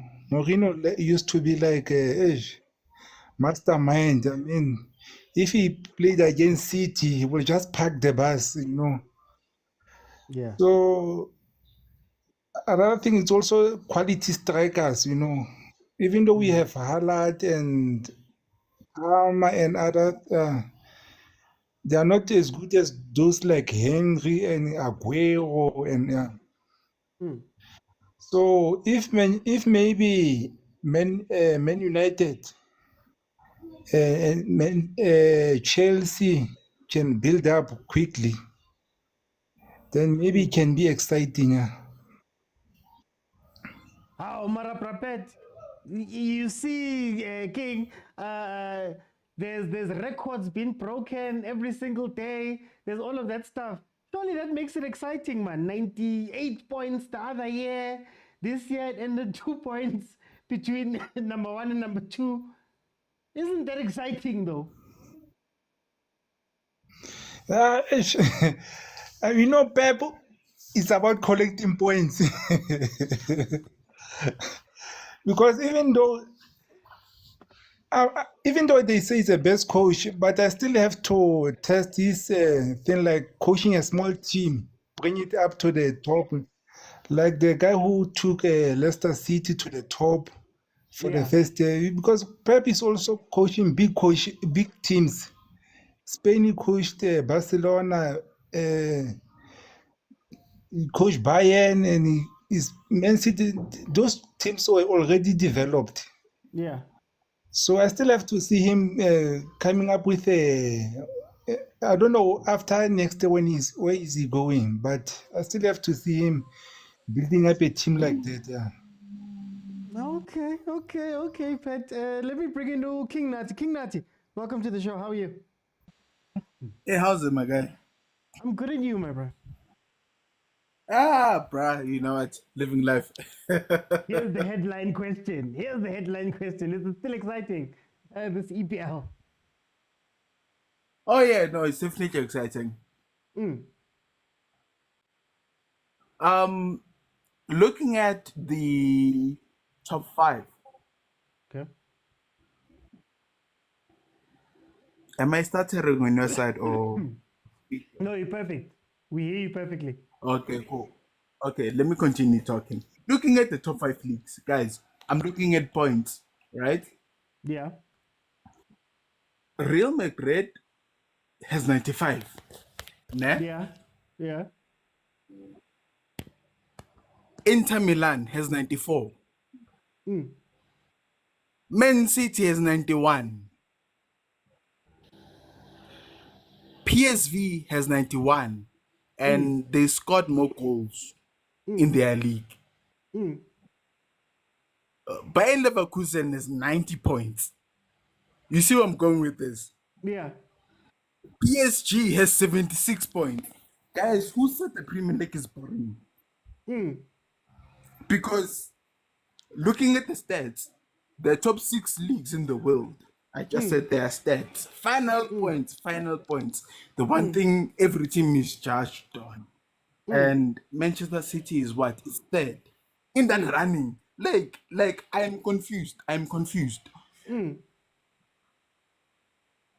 looking at the statistics and each and every single team in their league. Okay, perfect, fine. Borussia Dortmund is in the Champions League final, by the way.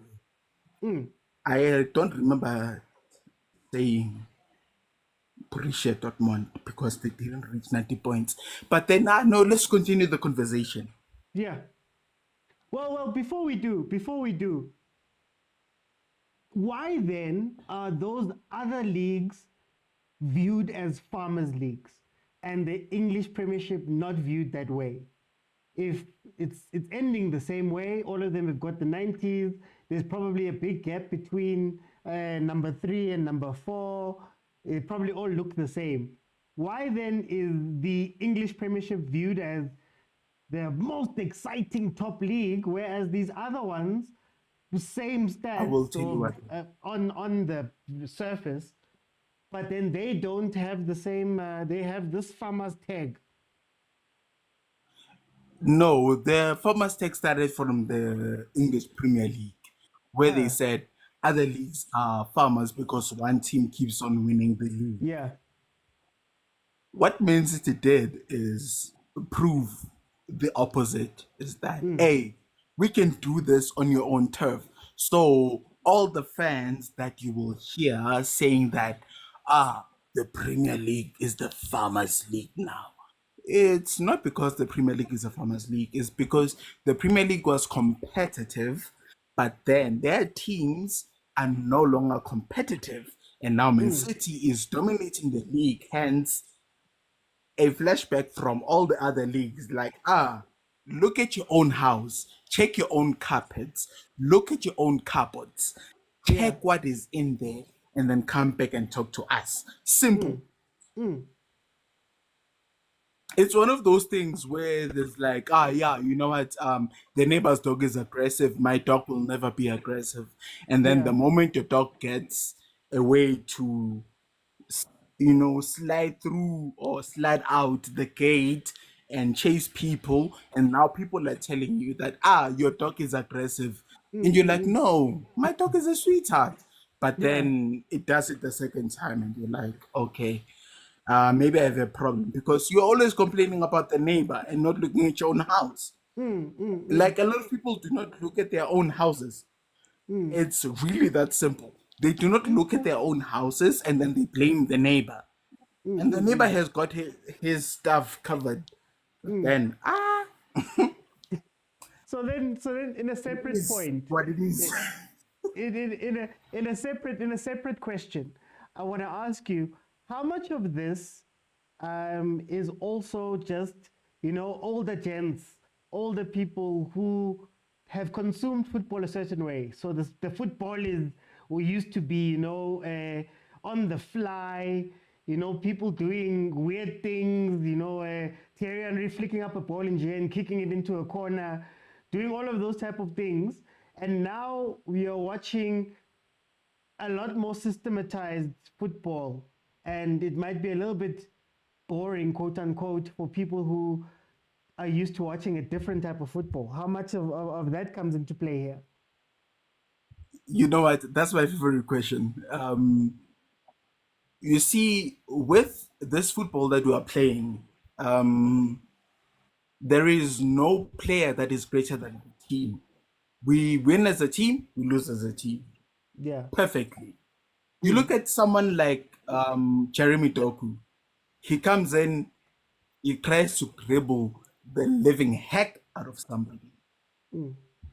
And that brings life, it brings something new. And I think that's what Guardiola was trying to reframe, because remember, he came from Ronaldinho and he stopped it right there. He's like, no. The only player that got to do that was Messi. Yeah. Every player has to play for the team. Messi was the main guy. Everybody knows the Guardiola days in Barcelona. And now we have Grealish. Grealish was a player who took on players like, you know what, now it's time. Now this is what I'm paid for. But Grealish was, when he came in, he was, just pass the ball, control possession. Yeah. Doku is a different type of player. Doku is he could be like, the second Vinicius Jr. But then he doesn't get all of that freedom. He gets part of that freedom. That's why when he comes in off the bench, he is exciting. He's like a breath of fresh air. Like, okay, cool, I get to look at something now. It's like, that's showboating. That's what has been missing from football, and that is what Guardiola has had from Messi. But then Guardiola never intended to create another player like Messi. And it is fact how Jeremy Doku plays, because he gets the ball now, he passes. And he gets the ball next, he dribbles, doesn't and that then make passes. it robotic? Doesn't that make it, man, sibukela robot? No, that's Erling Haaland. That's Erling Haaland right there. Yeah. It's like, you get the ball there, my guy. You only have one place. Like, sharp, Okay. It's a perfect balance. It's like, you get like, when you go to a theme park, and you see clowns, and then you see those oaks who were like, and they're very tall, and it's part of the experience. It's part of the experience. Okay. I think there's somebody else talking. No, it's just us. But I'm gonna come back, King Nat. Let me bring in Tebza. Tebza, welcome to the show. So how's it, duty? Hey, Tebza, I'm fighting. Debza, tell me, key question. Is the EPL still exciting?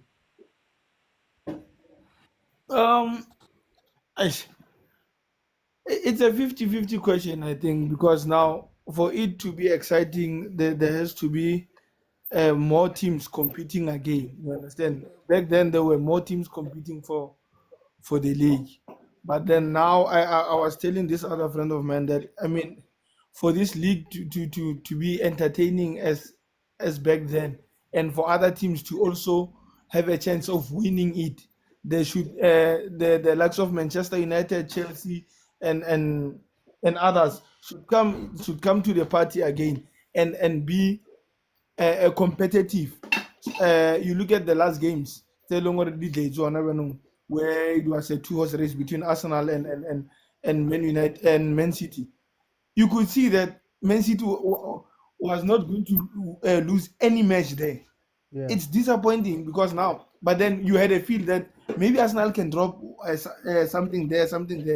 But then with other teams, you can see that there's no way they can challenge Manchester City. So that's what makes it less interesting right now. It's becoming a farmers league, honestly, because now it's only week year in year out. It's only one team that's challenging Man City. Back then it was Liverpool. Now it's Arsenal. Liverpool now it's tracking back. You understand? There's no consistent team. That teams there should be teams, consistent teams that are competing, just like back then when we used to have the traditional top fours where we know what it won't be just a walkover playing that other team. You know what anything can happen there. You understand? So as of now, you know what Man City, when it goes to Old Trafford, it will be just a walkover. It goes to Stamford Bridge, walkover. White Hart Lane, walkover. You understand? So it's not supposed to be like that. For other teams to have a chance of winning the league must have at least 4 strong teams that can win the league, that will disturb each other from winning the league. Then it will be interesting. Tevza, do you also maybe think that is what maybe stops the other teams from wanting to be quote-unquote competitive? Because you, as an Aston Villa, to try get to 80 points, 85 points, 90 points, that's where I need to go and compete at. Is it a place where it's unrealistic for most teams, so therefore they sort of check out? It's unrealistic, Guti, I can expect my team to only lose 3 games the whole season. Are we facing that type of thing? Excuse me. Yeah, we are facing that type of thing because now you look at how Manchester United fans are celebrating because they won the FA Cup and they are mocking Arsenal fans for finishing second. You know that it means their standards have dropped. They saying I would rather win the FA Cup because we know we're not going to win the league. You understand? They can't reach those levels. You understand? Because they don't have that type of a coach that can make them to reach that levels. You understand? They don't have that type of a coach. It's not a matter of money. Money aside, they've spent a lot of money as well. Teams have been spending money. Chelsea, Arsenal, Manchester United, Liverpool, they've been spending money. But then the level of Manchester City, it's not only about money, it's also about the coaching. You understand? So money aside, money is out of the question in this instance. So now I agree with you. Teams have checked out on winning the league. They've just accepted that if as long as Pep is here, he's going to win the league. You understand? So they look at elsewhere winning the FA Cup, just qualifying for the top 4 so that they can play the Champions League. Maybe they might win the Champions League because it's possible. Look at where Dortmund is now. They can easily beat Real Madrid 1-0 and win the Champions League. They've done it with Chelsea, with Tuchel. They went to win the Champions League when they were not playing a great football. Understand? So they check out of the league because they know what we are not getting 100 points because that's the requirement. To be honest, you have if you're going to beat Pep, you have to get 100 points. So they know that we're not going to do that. We don't have the coach that can compete with that guy.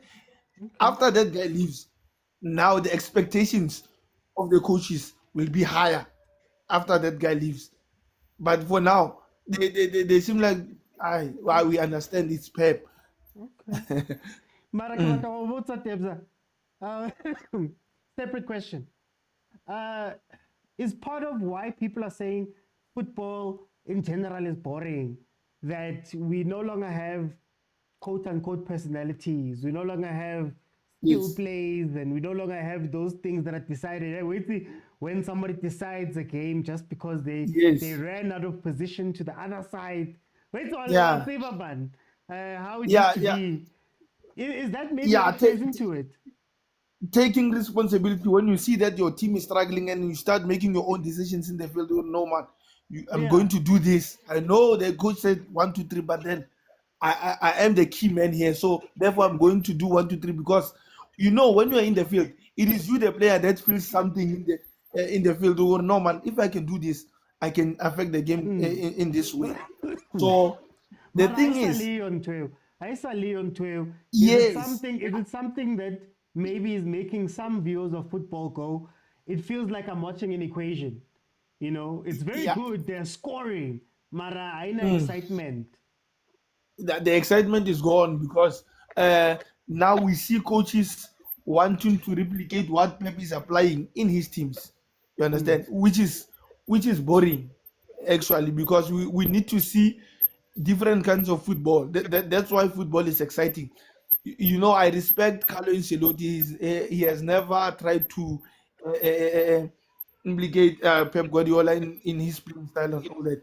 He once said that, I give instructions when it comes to defending.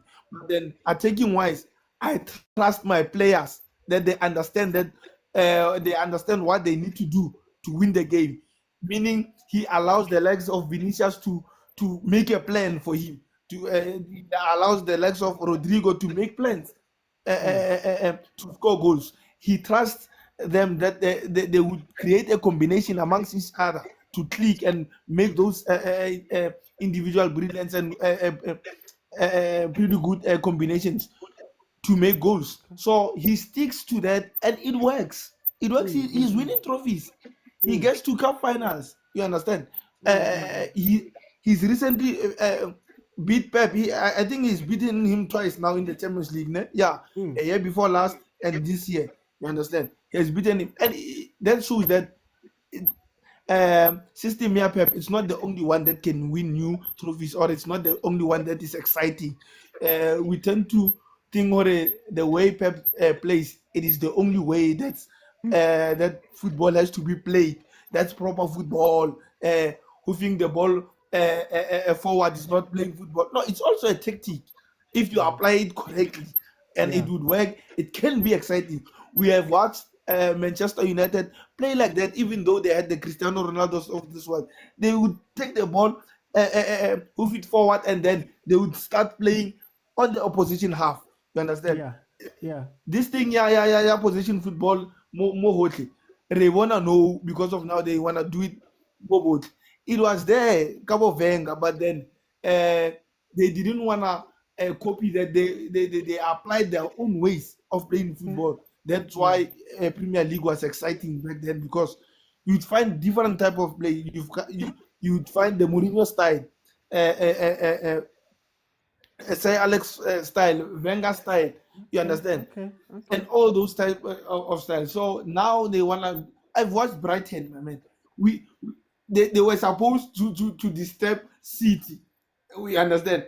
You find them knocking the ball in the 6 yard. Can you do that against that high pressing Manchester City? You know that your players don't have that high quality of maintaining the ball in their 6 yard west part, in their 6 yard, trying to play in their 6 yard out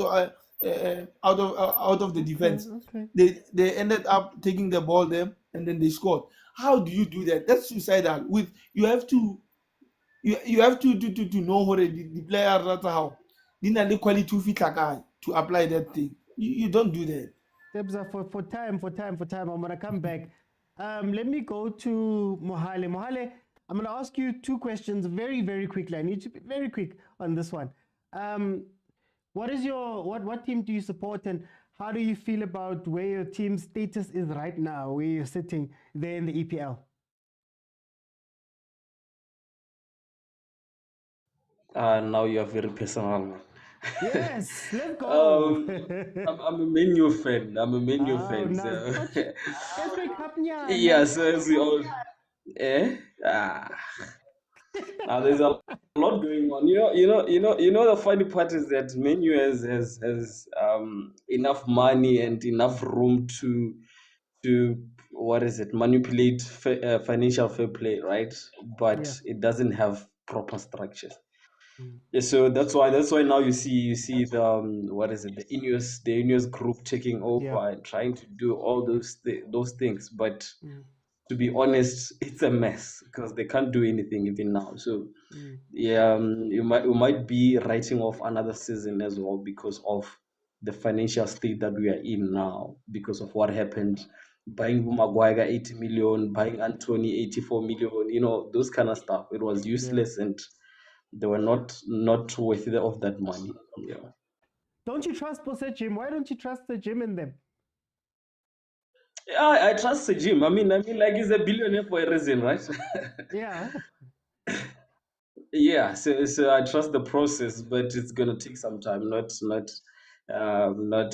2 years. It might not be 2 years. It might not be a year, but longer than that. And then one thing that I'm angry with is that Ten Hag might lose his job during that period. Yeah. I wanted to ask you that. Do you give Ten Hag? Is Ten Hag the coach that's going to bring back the glory days, or is he just holding the steering wheel up until you can get yourselves a proper big coach? That's a bit tricky, right?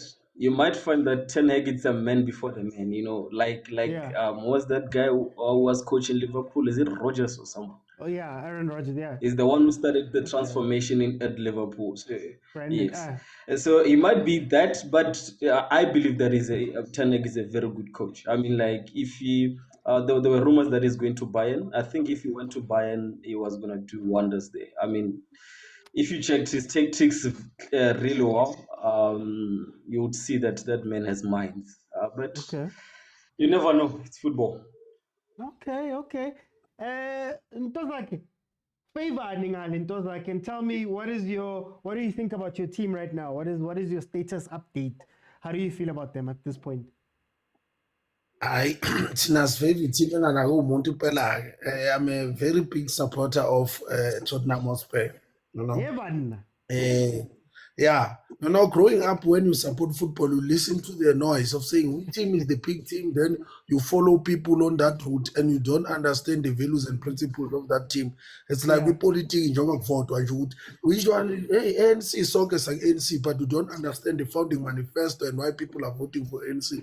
So after watching football a lot, I decided that no, Tottenham is a very good team, playing exciting football, and they win the games and whatever that they win based on what they have or on their player recruitment and stuff. They don't win because of money and stuff. It's one of the teams which top six it's owned by the billionaires, because even Arsenal it's owned by the billionaires. These guys from America. So it's one of those teams. And the problem is that after that season, when they were building their stadium and now they were free to buy players. Hey man, the recruitment was bad of Mourinho and this guy Conte. They went further backwards, and the Pochettino had lifted us to the top. So now with this coach, that is why everyone is saying Tottenham is playing the most exciting football. With this coach, you can see that with a very good depth of squad and the hunger on the players, Tottenham is going to end the draft. I mean, this trophyless decade and whatsoever. I'm going to ban a trophy. But the trophy is coming. And when you watch Tottenham, you get that joy, man. That team brings you joy how they play, especially under the tenure of this coach, the new coach. They playing exciting football. But last Mr. OT, you know, khona ipoint engifuna ukudlula kulo fast and show Mr. Tobo ukuthi EPL is becoming boring now because they're copying the La Liga style of being more tactical. They're playing tactical football now because you know tactical football is Spanish football. That is tactical football. That is why you see now even most teams with EPL, they're employing coaches from Spain. Look at from the top to the bottom. There are more Spanish coaches than than English coaches. Why? Because they want to play more tactical football more than talented football. And we know Uti Guardiola is the most tactical coach in the world, best tactical coach in the world. And that is why the only time he played with talent is what it was during Abu Messi time. Yeah, it was Messi and Iniesta and Xavi. That way he played with talented footballers. But from there, he has never played because even Bayern, he suffered because about Robben, about Ribéry, all these guys, they were not tactical gifted, but they were talented.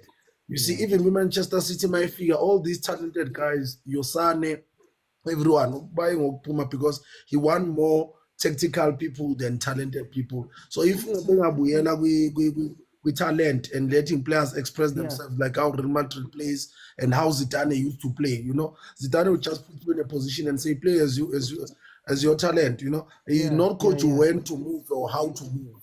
So if they can fix that, then to go back to the top. But with my Tottenham, let's push, let's trust to Eng, and then maybe top 4. Then from top 4, we challenge the league again through good investment. Hey, but I like to post Koglu. I liked him. Marai ingati kona la way let go, but it's fine. We'll talk about it on another day. Let me go to G-Man. G-Man, who do you support? And what is your status of your team? How do you feel about your team? Yo, I was hoping that you would ask me this question. But anyway, I'll go ahead. I'm a Chelsea supporter, man. I'm a Chelsea supporter. Yo, it's been a terrible 3 years under the new ownership. Yeah. Last season sums it up pretty well. So we bring in a coach who seems like he doesn't know what he's doing. Then towards the end of the season, he wins 5 games, and then we start to believe in him. So it's tough, man. It's tough. Now we are bringing in a coach that comes from the championship.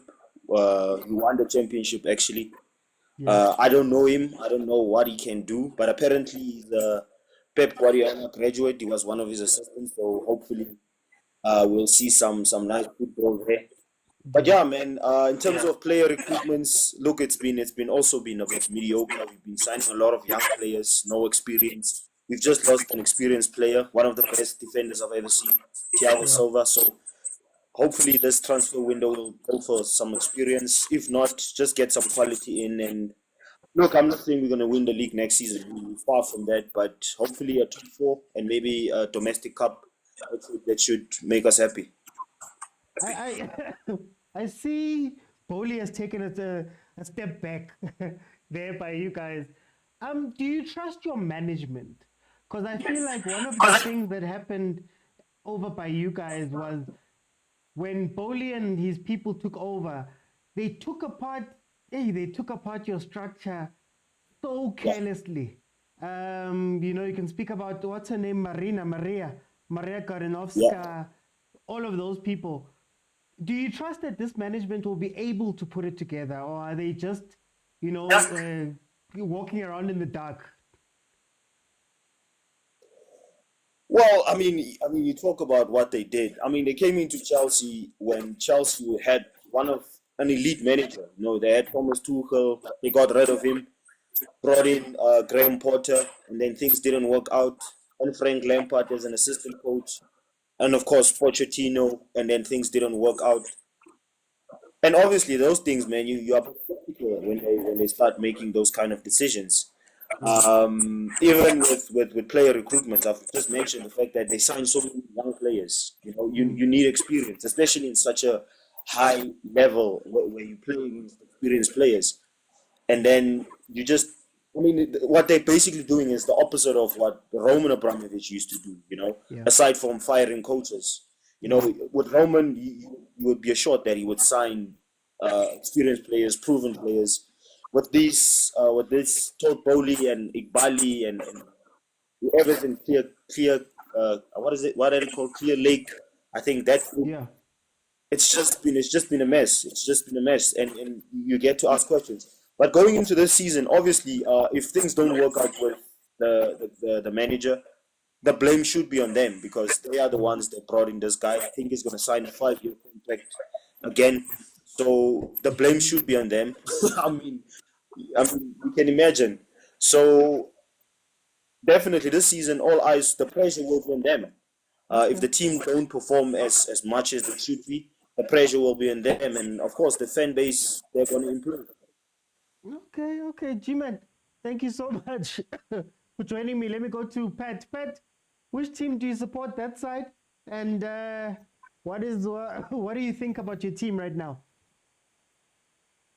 It's Liverpool, but I don't know next season what's going to happen because of the new coach and also who's going and who's coming in. Because in the past we used to have good players like Coutinho, Mane. Since Mane left, it was a downfall of Klopp because they could not replace Mane. We had Nunes who was missing chances.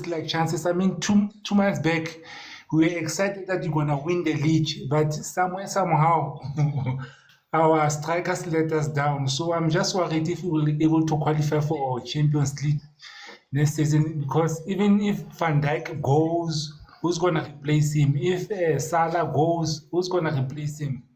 So it's a lot of questions, like the new coach, whom is he coming with, and what you gonna be left with? I mean, even if you check, Liverpool plays very well if they have a skipper. Since Anderson left, is it Henderson? Fabinho left. That gap in the middle there is still there. I mean, we don't have that kind of midfielder. So we'll just have to see what the new coach comes up with. Yeah. So then, don't you think it's going to be a nice time for Uslot? Maybe he comes in, maybe get rid of Van Dijk and all of those guys and start the team afresh, sort of. Do you think that would be a smart move? Or does they need to keep those old guys around as well? Maybe give them a year or two. If he can keep about 60% of them, and then he can check which one he will need for the next season, then I think it will be, but especially the experienced one, because at the moment I've noticed that Klopp has brought lots of new players, especially youth ones. Yeah. They're getting more. So those ones, they will need to have experienced players along, so that they can also become experienced, and then maybe the following year you can go shopping big time. But I don't think it will be wise if you can get really many players who are very experienced there. Okay, Pat. Thank you. Guys, I'm zooming through this because of time. King Nati, tell me about your team and what do you think of them right now? My team, Man City, we just won the league, going for 5 in a row, which is going to be hilarious because it's going to piss off a lot of people. Like you know what? I would be there. Yeah. But then, with what everybody is saying, complaining about their managers and trying to, find reasons to keep their managers and whatnot. All I have to say is this, guys. In football, there is money. Money is money at the end of the day. We have seen money being spent. And my team has spent money. Other teams have spent more money. And I'm not bashing other teams. All I'm saying is my team has brought footballers that nobody knows. Look at Bernardo Silva. Everybody was like, there is David Silva. There is Bernardo Silva now. You know what? You know what? They're gonna play together. It's gonna be nice. Huh? Riyad Mahrez, why are they saying it's a status sign? Jack Grealish, why are they signing Jack Grealish?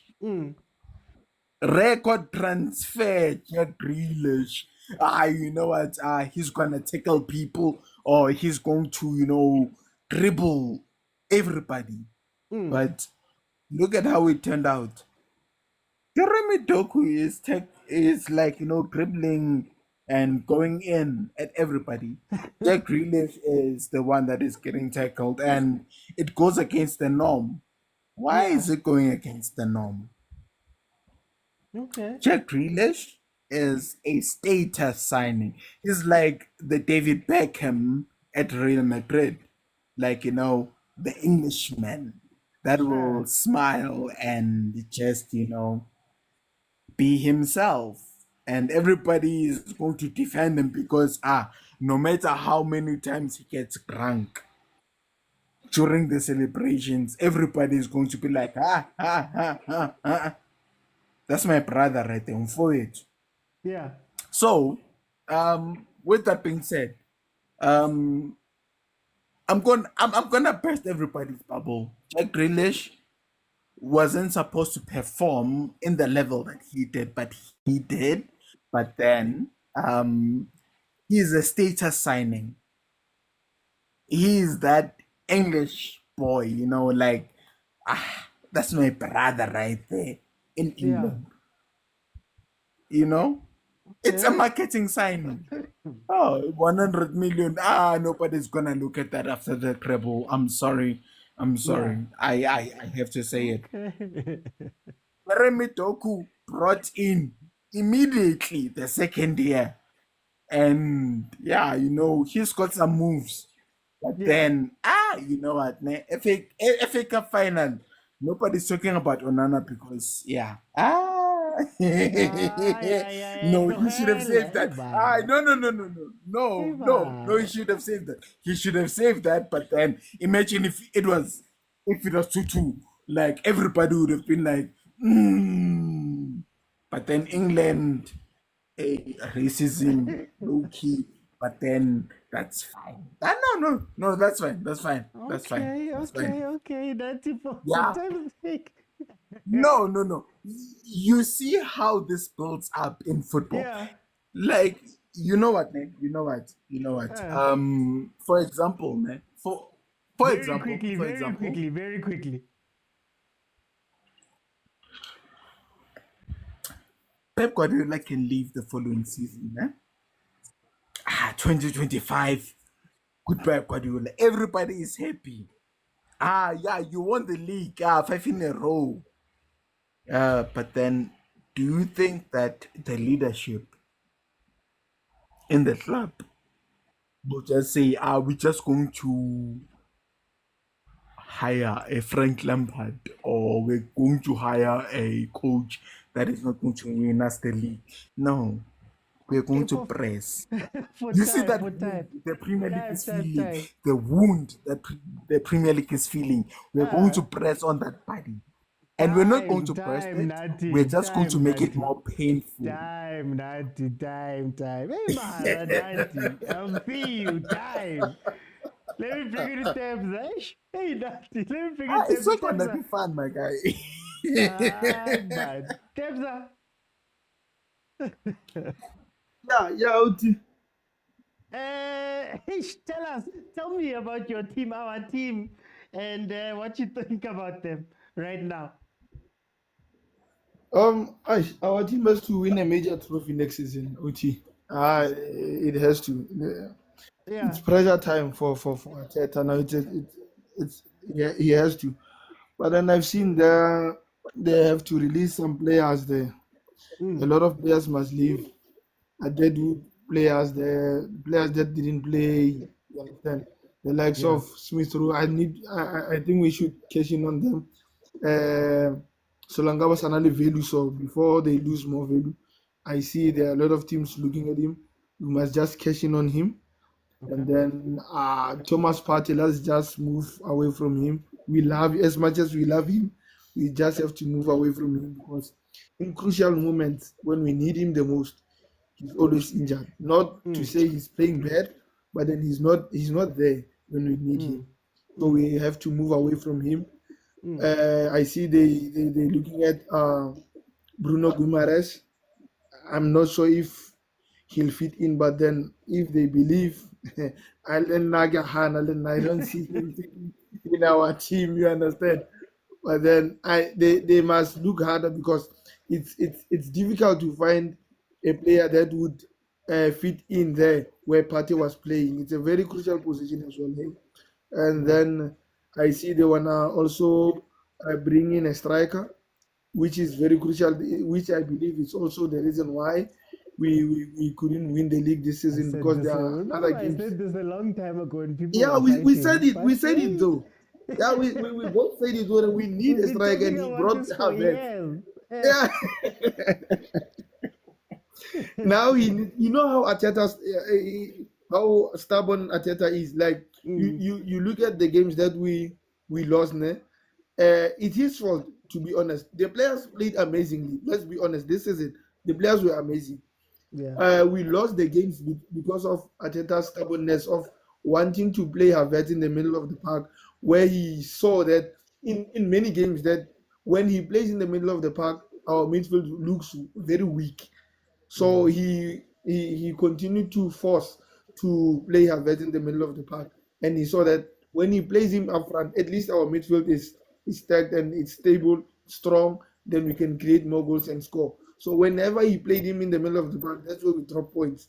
That's where we lost the league, when he played Havertz in the middle of the park. Yes, we lost Partey, but then at least Rice didn't make us feel that much that Partey was missing. The thing it was, he insisted on playing Havertz in the middle of the park. So we have to get a striker. We have to get a replacement for Thomas Partey, and then maybe he must try to retain Tierney as left back because we've been costed that side. I don't know why. I don't know why I think because it's the way he was treated. I think it's the treatment. yeah. So I don't know. He must sort it out. I know he's going to play Timber on that other side and White on this side, but then also we have to get a replacement for them, a cover for that side because Zini has been costly defensively. Zini has been costly. So also we have to get someone who's gonna rest Saka. You saw how ineffective he was during the last matches of the league. He was not the Saka that we know, and we cannot blame him because the boy was tired. He didn't rest at all. So the boy was tired. He needed someone to help him on that side. When we were winning 3-0 OT, the boy was not substituted at all. He wasn't substituted even if we were winning comfortably because we didn't have someone to play there. So we must, maybe an Olise, I don't know, they'll decide. But then next season, he must get things sorted and we need a major trophy. Do you think that other Arsenal fans feel that way? So do you think that Arteta is under any pressure? Because for me, when I speak to my fellow Arsenal fans, they tell me that no, time. They tell me that no, we'll win something. It's now year 5, if I'm not mistaken. Yeah, Is it you're year right. 5, ne? It's Yeah. year 5, right? We are going to year 5, yeah. Is he under real pressure, or is it just, we'd really love something, but if he doesn't win it, no one's gonna care? He's under real pressure because remember we used to say at least we are seeing progress. We finished 8th, finished 6th, we got into top 4, we finished second. Now we need to another level. We keep improving. Now, what's the improvement for next season? You understand? We were second, then we got knocked out quarterfinal of the Champions League.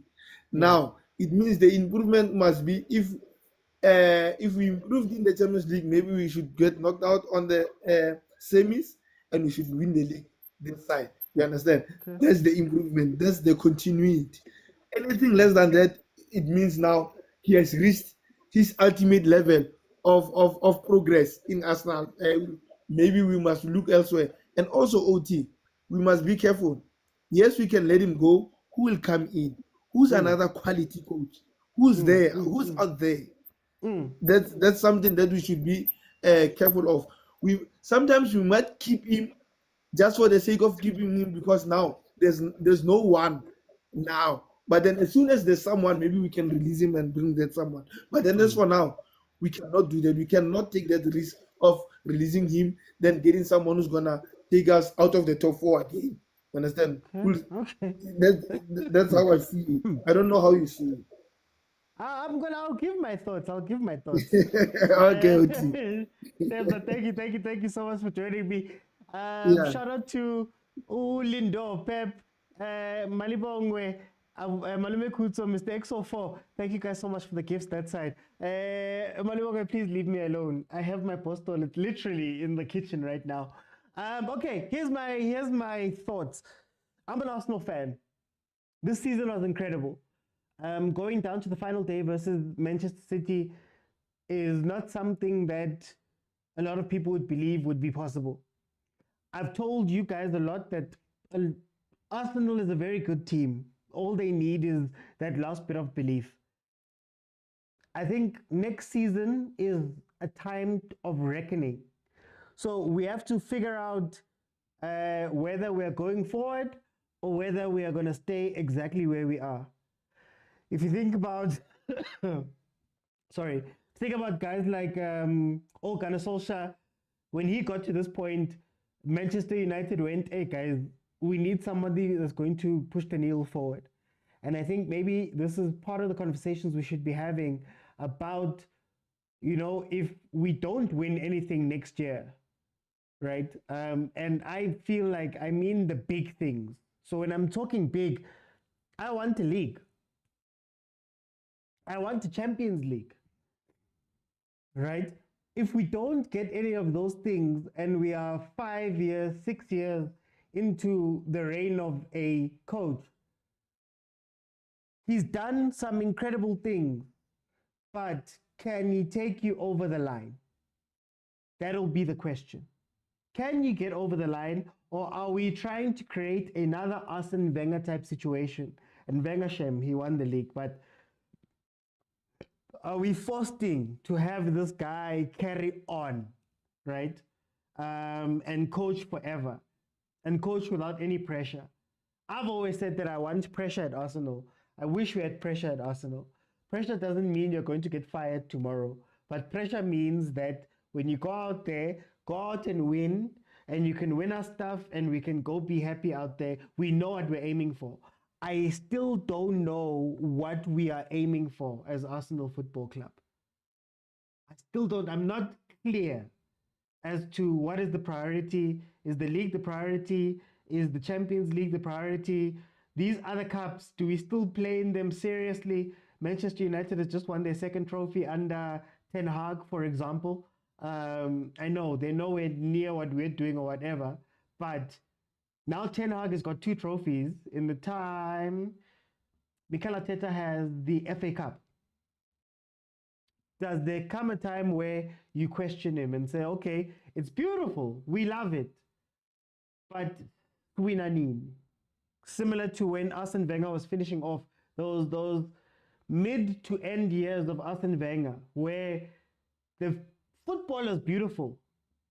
It was fun to watch. It was exciting. It was all of that stuff. We go into the Champions League, but we knew last 16 of the Champions League, we get knocked out by whoever, Bayern Munich, Barcelona, whoever. You go into the league, when Leicester won, people forget, when Leicester won, we finished second, right? We've been top 4, we've done all of those things. Are we just going to be that perpetual club that is in and around and pats our backs a lot because we're doing so well and we look so good, but we don't necessarily know who to so win nini? Meanwhile, there's people who are refreshing clubs in a year, in 2 years, 3 years, are going out and winning trophies during that time. They hire and fire coaches, they bring in another one, he gets to work, 2 years, they've got their trophies, they go, Tina, we're still waiting for a long-term project.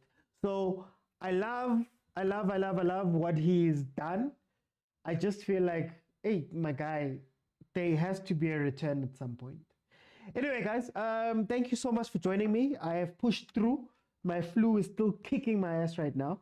But I am here. The show is on Monday to Thursday, 7 p.m. And then Fridays at 12:30. Tomorrow, we're going to talk about the Nedbank Cup, as well as speak about those two teams and how their seasons ended. So we'll give a chance just to speak about Mamelodi Sundowns winning the league, Pirates coming number 2, and then we'll also speak about them going into this Nedbank Cup final and how important it's going to be for either of those teams. I will also be here live for that match too. If you want to watch any of the previous episodes, they are available on YouTube in full. We have a WhatsApp group. The WhatsApp group is an incredible, it's fun. We have the most incredible conversations there where we learn, we teach, we banter, we do all of those things. It's a great place if you really love football. Bolindo are there, Bo Malume Kutsa are there. A lot of the people you've heard are in that group, and there's 24/7. We go back and forth all day. Even if you wake up at 2 o'clock in the morning and decide to put something up, it's fine, right? It's open. So they have access to that. To gain access, going over to YouTube, the Overthinking Football Show, click on join, click on subscribe, click on join. In the members area, there's a link that takes you to the WhatsApp group, and you can have access to me and the other incredible football minds, football technocrats, as Ulindo puts it, where we have massive discussions. It's a great place to be. Guys, thank you so much for joining me. Thank you to those that are on the panels. Thank you to those that commented. Thank you to those watching on YouTube too. It means a lot. Support us content creators, guys. I try post every single day. So support the content, support the videos we drop and things like that. When we have brand deals and whatever, it really does go a very long way. Anyway, guys, thank you so much. I'll see you then tomorrow at 7 p.m. Bye, guys. The Overthinking Football Show, guys. The Overthinking Football Show.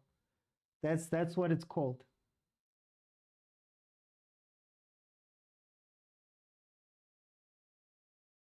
Thank you, G-Man. Thanks for joining.